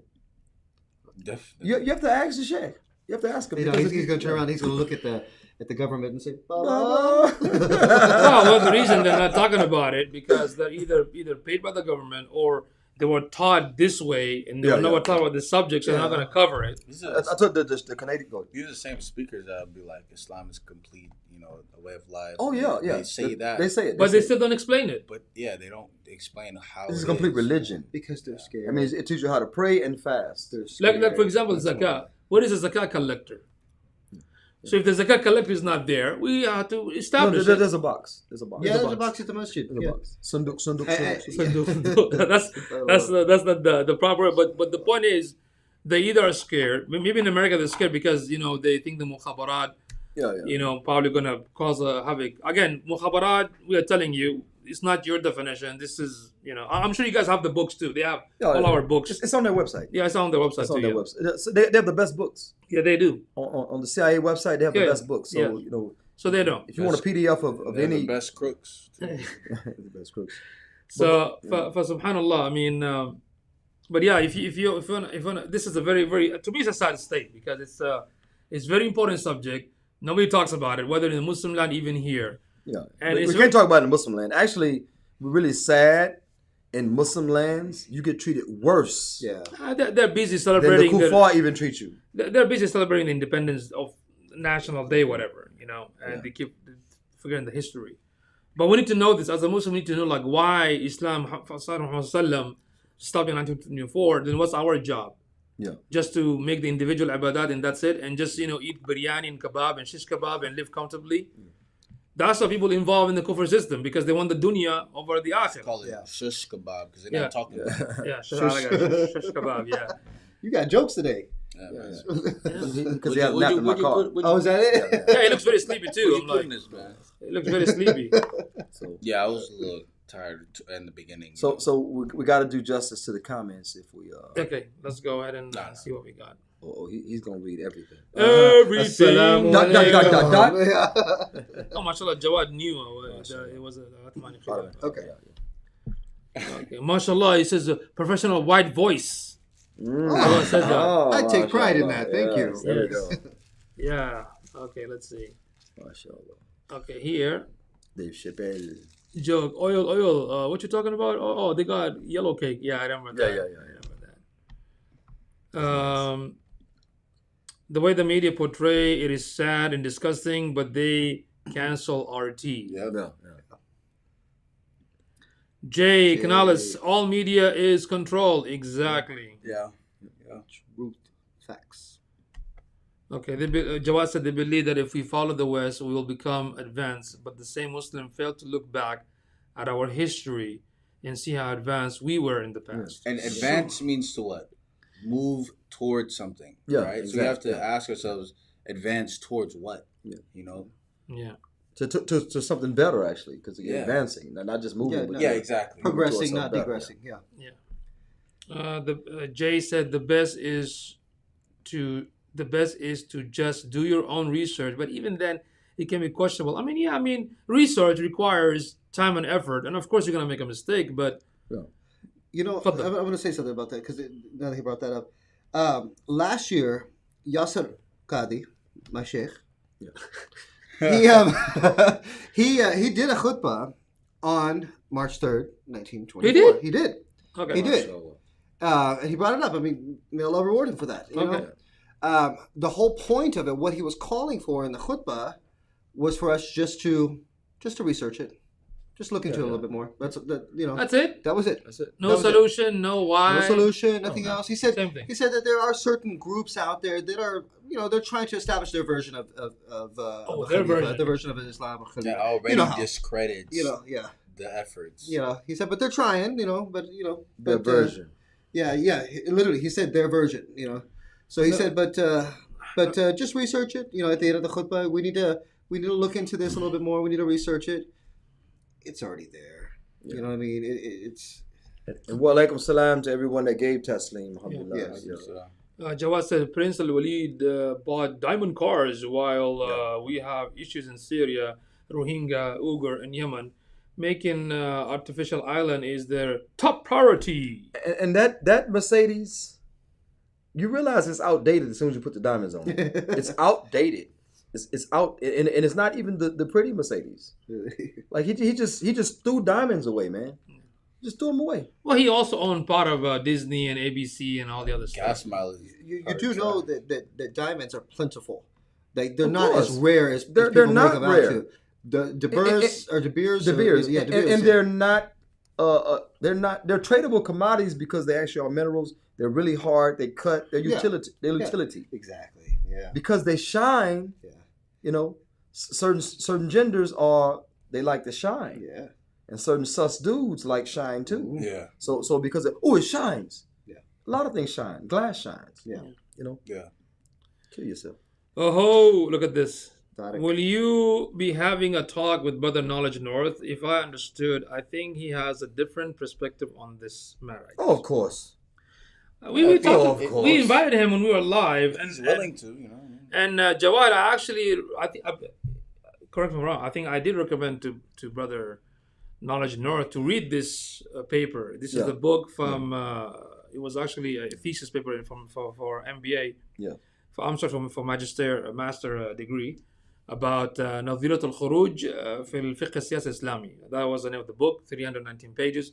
I recommended for him to read that. So I don't know if he did. I hope he did, Abu, none of your businesses, Pentagon and Baba. Okay. Jawad said, why are people promoting, alphabet imams now. The legging is bad. Some Muslims meet each other at the club nowadays. I don't know what fitna they're talking. They're worried about. See, good point, mashallah. Yeah. Trying to solve the ummah's issues, especially with the senseless murder and spilling of blood, as if our blood is cheap. Our blood, one drop, is more precious than the Kaaba. You love the Kaaba. I'm full of blood. Where's my love? Yeah. I'm saying? Yeah. Our blood is flowing through the streets like it's cheap now. You know? And you talk about solving the issue. Oh, that's a fitna, that's a fitna. The fitna is amongst us. We're trying to solve it, man. Yeah. I like what Joe said here. We talked about this last time, right? Yeah. Masjid parties are the worst. Sadly, because they have nothing to do with Islam. Yeah, all of them in the U.S., everywhere. Yeah. Everywhere in the U.S. has the same problem, man, in the masajid. It's very sad. Joe also said, mashallah, they are happy nationalists. That is what we have in the Muslim lands. Yeah, exactly. Post the link about the Nadhirat al-Khuruj. I posted the link. It's 300 pages, actually. Yeah, I posted that. The same one that I recommended, Brother Knowledge North. And Cheryl Bernard, same thing. I posted a link. So when you get a chance, make sure you click on it and copy it. Go through it. The one that I'm reading is in Arabic, by the way. I don't think there's an English version. So if you can read Arabic, alhamdulillah. Well, actually, we talked about earlier. You said that you're going to translate the entire thing into English for us, right? Inshallah. Audiobook. Can we ask the Phoebe why some of the founding fathers were Freemasons? Man, it's just workers. What do you mean? Because they weren't worth paying. Yeah. JJ get it free. Free. Yeah. Well, you know, I mean, the founding fathers or even the presidents of today, you know, they're all still part of that. We got love you, brothers, for the sake of Allah subhanahu wa ta'ala. Jazakallah khair. Black Mind in the house. Sorry, I took that one. Okay, honestly, I didn't know that March 3rd was the date until Sadiman told us. I only knew that 1924 was the year. It was March 3rd, unfortunately. Yeah. You know, that was official. That was official. Yeah. That was official. Subhanallah. To diamonds. They actually have large warehouses where they hold diamonds so they don't flood the market. Yep. Diamonds are really plentiful. Yep. They're really plentiful. You know, what do you think he got all those diamonds to put on that car? He didn't spend a lot of money on that. Yeah. They probably gave it to him in a big bag. Mm-hmm. You know, he just out there like this with the diamond. Take this bag, you parrot looking. You know, anyway. You talked about that, inshallah. The next time I'm going to cover that. There are many adillah from the Quran about wujub nasb al-khalifa. Obligation. Yeah, from the Quran. Also from the Sunnah. And Ijma Sahaba. And this Khilafah is not just part of the deen. It says Durura Bashariya. Bashariya. That is a human necessity. Yeah, of course. The author said it's not just Farida. It is Farida from the deen. But he says, it's also Khilafatu Dururatun Bashariya. That means it's a human necessity. Right. Facts. Do you think that the idea of having leadership or being ruled or being a leader is still a fitra within ourselves? You talk about but that's how we're structured. That's how the family is. Families and go outward. Yeah. You should talk about because we talked about this before the Buddhist about how in Islam the husband is the man of the house. Yeah. Right. Yes. How if we travel 3 of us or more, you have to elect one. You have to elect one of them, Amir, right? Yeah. This is in the individual level. Yeah. What about the ummah level? Yeah. Which I don't get it. Which is more important. Which is more important. I don't. Those that say that that was a long time ago. Why do you still pray? Wasn't prayer a long time ago? Wasn't Ramadan a long time ago? Guess what? Guess what? A Muslim sister is not allowed to marry a kafir husband, right? Yeah. Same thing in Islamic politics. Yeah. In Siyasa Islamiyya, you cannot have a kafir ruler over you. Yeah. Just like in marriage. With the zakah, you know, we talked about, I think you mentioned it earlier, even paying the zakah, which is one of the 5 aqam, right? So that is tied to having some type of establishment, some type of leadership. Of course. So you're not technically supposed to give it to the masjid. Where is it going? We are. You're actually supposed to give it, because the absence of khilafah. Yeah. You're actually supposed to give it to those you see. the fuqara, wa masakin, you're supposed to give it to those you actually see. Yeah. Okay? But Traditionally, you had someone that would go around and collect it. Yeah. So we're doing just a part of another. I'm going to tell you what we are doing. Yeah. To Misappropriating bring funds. the actual solution for humanity, not just the Muslim, so tough and hard. Yeah, it's really Very tough and hard. It might cause a lot of headache. So instead of solving it, we're busy doing what? Band-aid. Mm-hmm. Like with the interest system. Instead of like working on this, let's try other ways around it. So what happens when you keep putting Band-Aid, we as a human being, we ourselves become desensitized. Yeah. Like we don't care about it anymore because I'm comfortable under this lifestyle. Why would I? The condition's getting worse. We don't realize it, and we get adapted to it's it. like sedation. the field mouse walking through the snow. Yeah.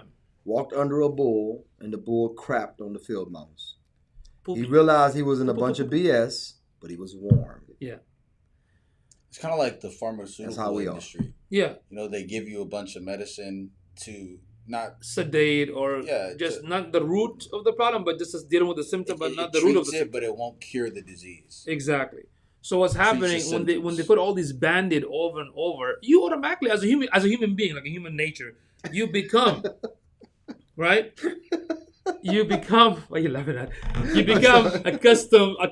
Why look at me here? Accustomed or look at the camera, right? Oh, I saw something black in front of the camera, like some sort of dinosaur.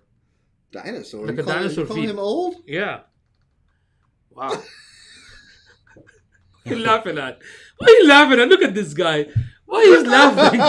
Why is laughing? The charger. Yeah. Man, don't encourage okay, continue. Would you continue? I digress. Yeah. So what's happening right now? Big word. What that mean? Decrease. So what happened is that we become desensitized. So we don't care about it anymore. So this is the problem. So we're adding more problem after problem after problem until the past is forgotten, and now we have new problems. We wonder what's happening to us, because the situation of the Ummah is not getting better. Right. Yeah. It's actually getting worse day by day. Like in India, look what's happened to the Muslims in India. In China, look what's happening to them. In Rohingya and Burma, look what happened to them. In Yemen, in Iraq, in في كل مكان, right? And everywhere. Brother Jawad said, prevention is better than the cure. That's true. I would say, prevention is the cure sometimes. Yeah. Yeah. You can, because sometimes when you have certain conditions, it's too late. The person's just gonna die. So this is what we do. So now here's another problem. Okay, let's say you don't want to talk about it. That's fine. You don't want to talk about the subject. That's fine. But don't stop those who want to talk about it. Hey, can I add one reason they don't talk about it? It's one I forgot. What is that?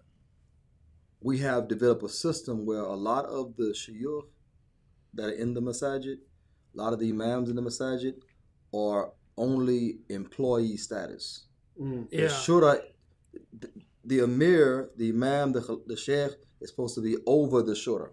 The shura are only advisors. He makes the final decision. Right. This is Islam.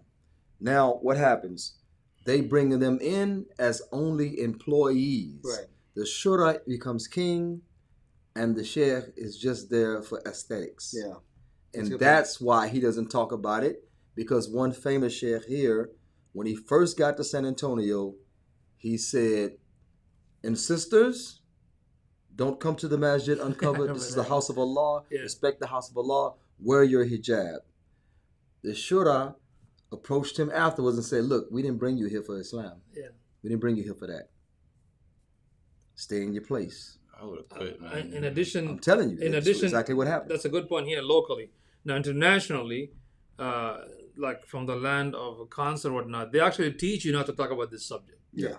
Because it protects their position of power. Their interests, yeah. So these ulama as-salatin that get paid by the same corrupt rulers, they give the same fatwas, and you, unfortunately, not a thinker, and you just swallowing it. You're swallowing it, like beta, like really bad.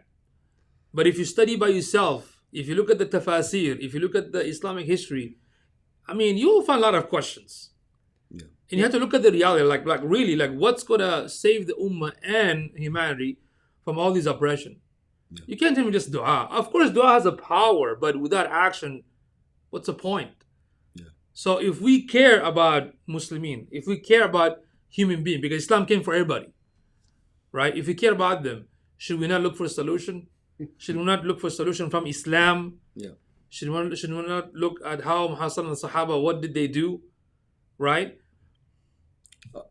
We have a collection of beautiful stories to the point where I've seen masajid, even here, pay a sheikh to fly into town, first class, to tell us a story and then go home. I've seen it with my own eyes. I've heard it with my own ears. He flew in to tell me a story that is in the Islamic children's books that my children have. And he flew away. That's exactly what happened. And it's like, bro, come on, man. We gotta stop with the entertainment. We gotta actually have somebody come in and actually talk about the vital issue amongst this ummah. How do we solve it? Do you remember that? Oh, but brother, nobody comes to the masjid in Fajr. There were no masajid in Mecca. Early Mecca, 13 years, no masajid. Yeah. No madrasa, no masajid, no adhan, no jumu'ah, no khutbah, none of that. And they managed to produce a momentum that when Muhammad received the bay'ah, even the bay'at al-harb from the Aus wa Khazraj, okay, the major tribes in Al-Yathrib, made the hijrah, and when he set foot in the Medina, Islam was established. Bilal got up, and made the adhan. Wherever the camel sat, that's where they built the first masjid. It's a whole spectacle. You can see Islam going from philosophy, right, to what? Actual practice. You saw it. And then the Sahaba approached the Prophet Muhammad and said, when are we going to fight? He said, Allah has not yet ordered it. I was telling you that Islam is so amazingly practical, like humanly practical. But we have Muslims spending too much time. How does the Dajjal's eye look like? Yeah. Yeah. Yeah. Right? Speaking of grapes, let's... Do you see what I'm saying? You see, we disconnected from the reality and focusing on things like, the Mahdi will come, solve the problem. Isa will come, solve the problem. Okay, if that's the case, you are telling me to wait. I'm not being productive. Well, the other thing is that Muhammad prophesied these issues. Yeah. Well, he also said that the uqad of Islam will be unraveled or untied, unbuttoned one by one. The first will be the leadership, which is Khilafah, right? Yeah. The Amir Mu'mineen. He say, and then the Salat. He put the Salat down here. So if you see Muslims not praying, because this is missing. But Muslims flipped it and said, because we don't make Salah Fajr in the Masajid, then that's why we don't have leadership. And if you study the human history... In Arabic, bruh. Right. In human history, when you study any history, like Western, whatever, Eastern, you always notice that few groups started, it became... Yeah. Right? Yeah. Muhammad Sallam with the few Sahaba started and it became, in that level. Momentum. Right? So right now, the Muslimin have no power to discuss anything or to have any kind of influence with the other nations. All these so-called the Muslim leaders in the Arab and the African and the subcontinent are all just colonial puppets. When Trump went to the land of concert, Justin Bieber, when Trump went there, he didn't go there to talk to politicians. He did not go there to talk to statesmen. He went there to make deals. Trump wanted a Trump Tower in the land of concert. Trump wanted a Trump Tower in Russia. Trump was making deals. Trump was making money. He bragged. He said, these idiots, he said, these guys bought this thing. You know how much it costs? Yeah. You think I'm gonna try them for killing Khashoggi? You think I'm gonna try them for killing that man and dismembering his body and putting it in suitcases? Yeah. And getting rid of the evidence? You think I'm gonna try them? They bought this helicopter. This is an $8 million helicopter. This plane cost $50 million. Look at all this stuff they bought. Capitalism. I'm not gonna charge these people. I'm not even gonna bring it up. Mm-hmm. And this is what we're dealing with. So we can't rely on the regimes to implement Islam. We can't rely on them to protect the ummah.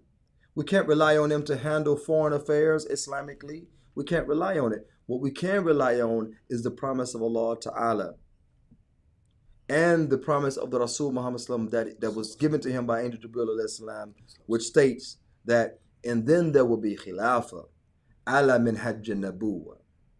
Then he was silent. Inshallah. We can depend on that. Somebody else, what they say? Anything else? Y'all have any other feedback? Let's go through the comment real quick, then we're gonna hit the let's see, what did Jawaz say? Prevention is better than the cure. Inshallah. So let's see. Sometimes I just feel like beating these betas, honestly. But then there'll be beaters. Yeah. Beta.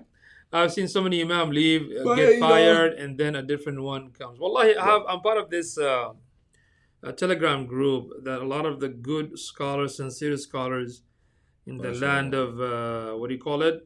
With some of the other activists and whatnot, unfortunately, they're in jail like every week. Yeah. You know, these people that speak the haqq, may Allah protect them. Yeah. They have very few men nowadays. You don't have enough rijal. Yeah. Like, you know, back in the day. We have too many wussies and betas and weak and fake and whatnot. Ali Barak in the house. What's going on, Akhi? Brothers. Yeah. Hey, man, you want to come with us? We bicycle. You got to join us, bro. Me and Jeremiah started, so let me know if we do it in the morning and in the evening, right? And I can't afford a bicycle, so I don't. So we're opening a GoFundMe? So we do it in the evening and also in the morning. You know, just let me know. I've been sending you messages, but you're too busy. I am not going in the morning. These brothers be riding right after Fajr. Yeah. Because Fajr is the best. You know, it makes your iman to bring Islam back. What about your akhlaq? Oh, we did a lot of akhlaq. Like today, we did a lot of. We did a lot of work today. So I need to get out there. Yeah, we have to, man, because you're missing a lot of stuff. So let's go with the. Shaking my Muslim head. Okay, today's Shaking My Muslim Head is dealing with this advertisement that keeps coming. I think the Muslims, I forgot exactly where they were, purchased 40 acres for masajid and Islamic school. Okay? It used to be a church. Okay? Not a problem. They are saying, please help us. Y'all help us raise the money to buy it. We bought it. Please help us to remodel before Ramadan, which is like a month away or something, right? Mm-hmm. I think I saw either the first or the second day halal, so Ramadan is a month away, inshallah. 29, 30 days, right? So anyway, they say, please give us the rest of the money so we can fix it up and make it a masjid in time for Ramadan. Now, I got a problem with it. Not that they're trying to convert the church into a masjid, but I am a general contractor. I know how to build. Ali Barak also said he's getting those ads. Yeah. So the thing about it is, like, what are you trying to do again? Are you trying to put the chandelier? Are you trying to put the chandelier before Ramadan? Are you trying to put the dome before Ramadan? None of that builds the iman. Right. Actually distract you. That lowers the bank account. But you know that if it's shiny like that, people may come.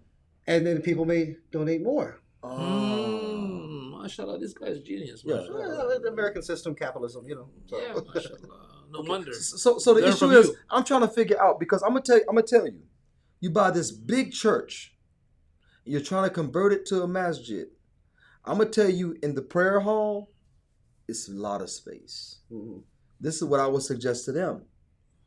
Take out the pews, take out all of the chairs and all of the seating, take it out, or put it up against the wall for the elderly on the back of the you know? Okay. Take out all the crosses. You might have to carry them like this. The big ones you gotta. And somebody said, "Let me help you." No, I must bear this cross by myself. and then to speed up the process, you might want to whip the one that has the cross. A little thing of thorns around. Yeah, but if you do it, you gotta do it like Islamically. How are you gonna do Okay, it? yeah, exactly. So the point is that get all of the shirk out of it, which didn't take much time, you know. Remove all of the pews, things like that. Put the carpet. Put new carpet. Mm-hmm. It's ready. Ramadan. It's ready. But they're trying to raise priorities. They're trying to raise, you know, I think it's a chandelier involved. I think there's a dome. May even be a minaret that never gets used. I'm saying that I think that's what it is. Because it doesn't, I'm in construction. It does not take a lot of fundraising to turn a church into a masjid. You remove the shirk, you know what I'm saying? Invite the ruqyah sheikh, you know, to make ruqyah. Yeah. I don't know. Oh my God. I don't know how ruqyah is done, so I imagine they go. Anyway, so the point is, invite that sheikh, you know what I'm saying? Put the carpet, right? Put the carpet. It's a lot of carpet stretching that has to go on. You can sell a lot of money too. Put the carpet and collect money for Ramadan to chandelier and dome if that's what you want to do, which brings no extra blessing. You're forgetting. Sometimes they don't think like a business. I think that they think too much like a business. But this is not going to spend money on that stuff. Muhammad said, "Do not embellish." Muhammad said, "Do not embellish the masajid." Yes. The problem is, you walk in and you see the chandelier. It's a problem. That's what you see, the drop down screen and the this and the that and the things that have nothing to do with salat. When they asked Omar, they said, "Ya Omar, how do we build masajid?" He said, 4 walls and keep the rain out. SubhanAllah. That's the house of Allah. But don't you want to be That's the house of Allah. Don't you want to be comfortable in the masjid? To have khushu'? There's one masjid I went into. You can get these robots with a feather. Yeah. The big feather. Yeah. Hey, one masjid has the machine for the kuf machine, you know? The what? Kufi? Kufit. Yeah. Yeah, the big. Because okay. You walk into the machine. Yeah. And it does something. $2,000 hurt. And you feel violated. Yeah. But you can pray though. $2,000. What does it do? Temperature. And put your hand and get something nasty. Well, I thought all of the masajid had. No, cheek swab up the nose. Out to the like a robot. I'm saying it's crazy because I don't, like you say, well brother, you know, you're broke and black. Anyway, so but I'm saying, like, I don't see, like, if you're rushing 30 days, 29 days to Ramadan begins, Wallahu alam, right? Priority. Man, get the carpet in there, move those chairs. Talk about the priority. It's priority. When I said business, like intelligent business, they don't just spend money like crazy. Yeah. Priority first. Well, what's some do? I work for clients. Sell businesses. I work for clients that will come in to a functional space and don't like that wall and don't like this and don't like that door. Mm-hmm. I said, you haven't made a dime yet. And you go right into spending. So you're going to start off like negative, double negative. Right. That's all that don't last. I never understood that. Maybe because I was raised poor. I never understood why people just wantonly spend money. Now, signage is important. Right. The storefront is really important. The comfortability of the people that enter the place, that's really important. But this is lavish office and things that really have nothing. You gotta see the places that I'm talking about. It's just they wanted to spend so much money just to come in initially, but they were not making a dime at that time. And one brother didn't pay me. He said, "You know what, man? I'm not going to do a cell phone shop." I changed my mind. I said, "Well, you still owe me this much money." He said, "But I'm not going to open a shop."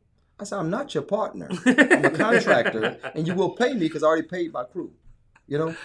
Oh, well, man. I'm not going to open a shop, brother. I said, "Ya Allah, bro." Did you get paid?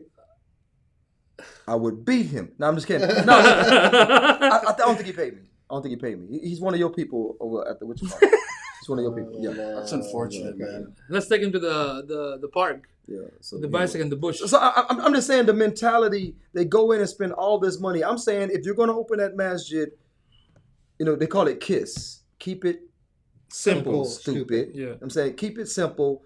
And I said the brother stupid, but I'm saying they're raising money. You know, so they have some. So they took your advice or no? No, I didn't tell him. I'm telling just anybody that sees that ad again, yeah, say, what are you doing exactly again? Because if you don't have the money, don't not open the masjid because you want to make a grand opening. That's what they want to do, bro. They want to be the grand opening, invite the mayor, give him an envelope full of money, and hope that he, gives them some variance or some concession. Yeah. The bride.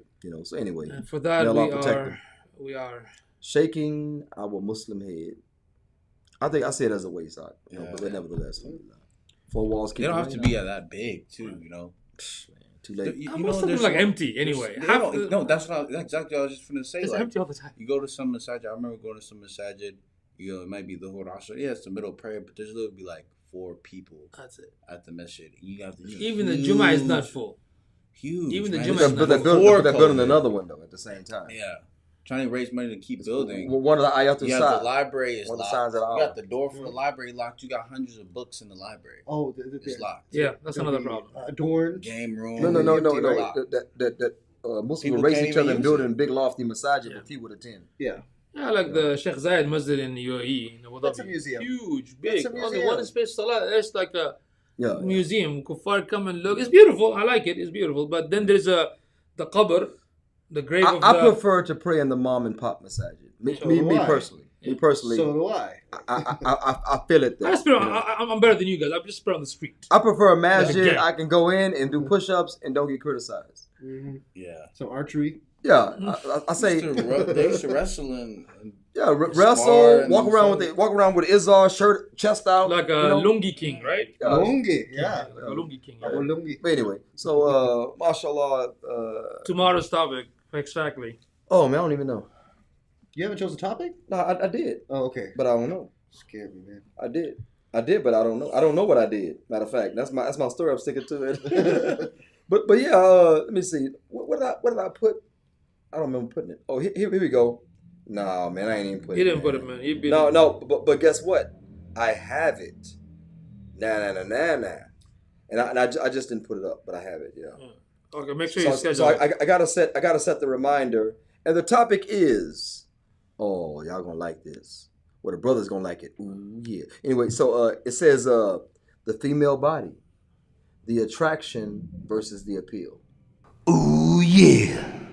Female body, the attraction versus the appeal. Ooh yeah. Not to give it away, but Muslims think if they see a naked woman that they are low in iman if they like it. If they like the woman. They see, They think they're low in iman. They actually think like that, bro. That just shows you got testosterone, bro. But if you're looking at a naked woman and you like her, there's nothing wrong with you as a man. That means you're on point. Okay? Yeah. We have incident with Rasulullah even. Okay? So that means you're on point. But you don't think wife. Yeah, you don't think wife. Pursue this. Pursue. You look at the modest and think wife. Yeah. So that's the gist of the subject. That's gonna be interesting. So make sure you all tune in at 7 p.m. and listen to it, baby. Okay. Alhamdulillah. So anyway, is that it? Inshallah. This has been Amu Jeremiah, Amu Amir. Hate. I'm a Kar. I'm a Shar. Anyway, hey, I'm a Yusuf. Look, he even touched me. Hey. You can actually file a charge. Yeah, I was gonna say his body, his choice. # him too. Yeah. I saw that. No. 30 years later. Remember that podcast he touched me? I even saw the slap. You slapped him. Why you slap him? Put some in his drink. Why do you slap him? I saw you slap him. Yeah, we don't talk about that, man. Yeah. What is he doing? What is this? Ya Allah. Oh, Ya Allah. Watch out for the wires, man. Bless the boy. Bless the young boy. He got in front of the camera. Hey, why are you doing that? Can you take the trash outside, please? Can you take the trash outside because... oh, man, subhanallah. Can you take the trash outside because they're cleaning on your way, please. Let's be useful, man. Come on. Anyway, this has been Amu Yum Yum for Amu Yum Yum the podcast. Assalamu alaikum wa rahmatullahi wa barakatuh. Assalamu alaikum wa rahmatullah. Go on, man. The table's cut off on the bottom.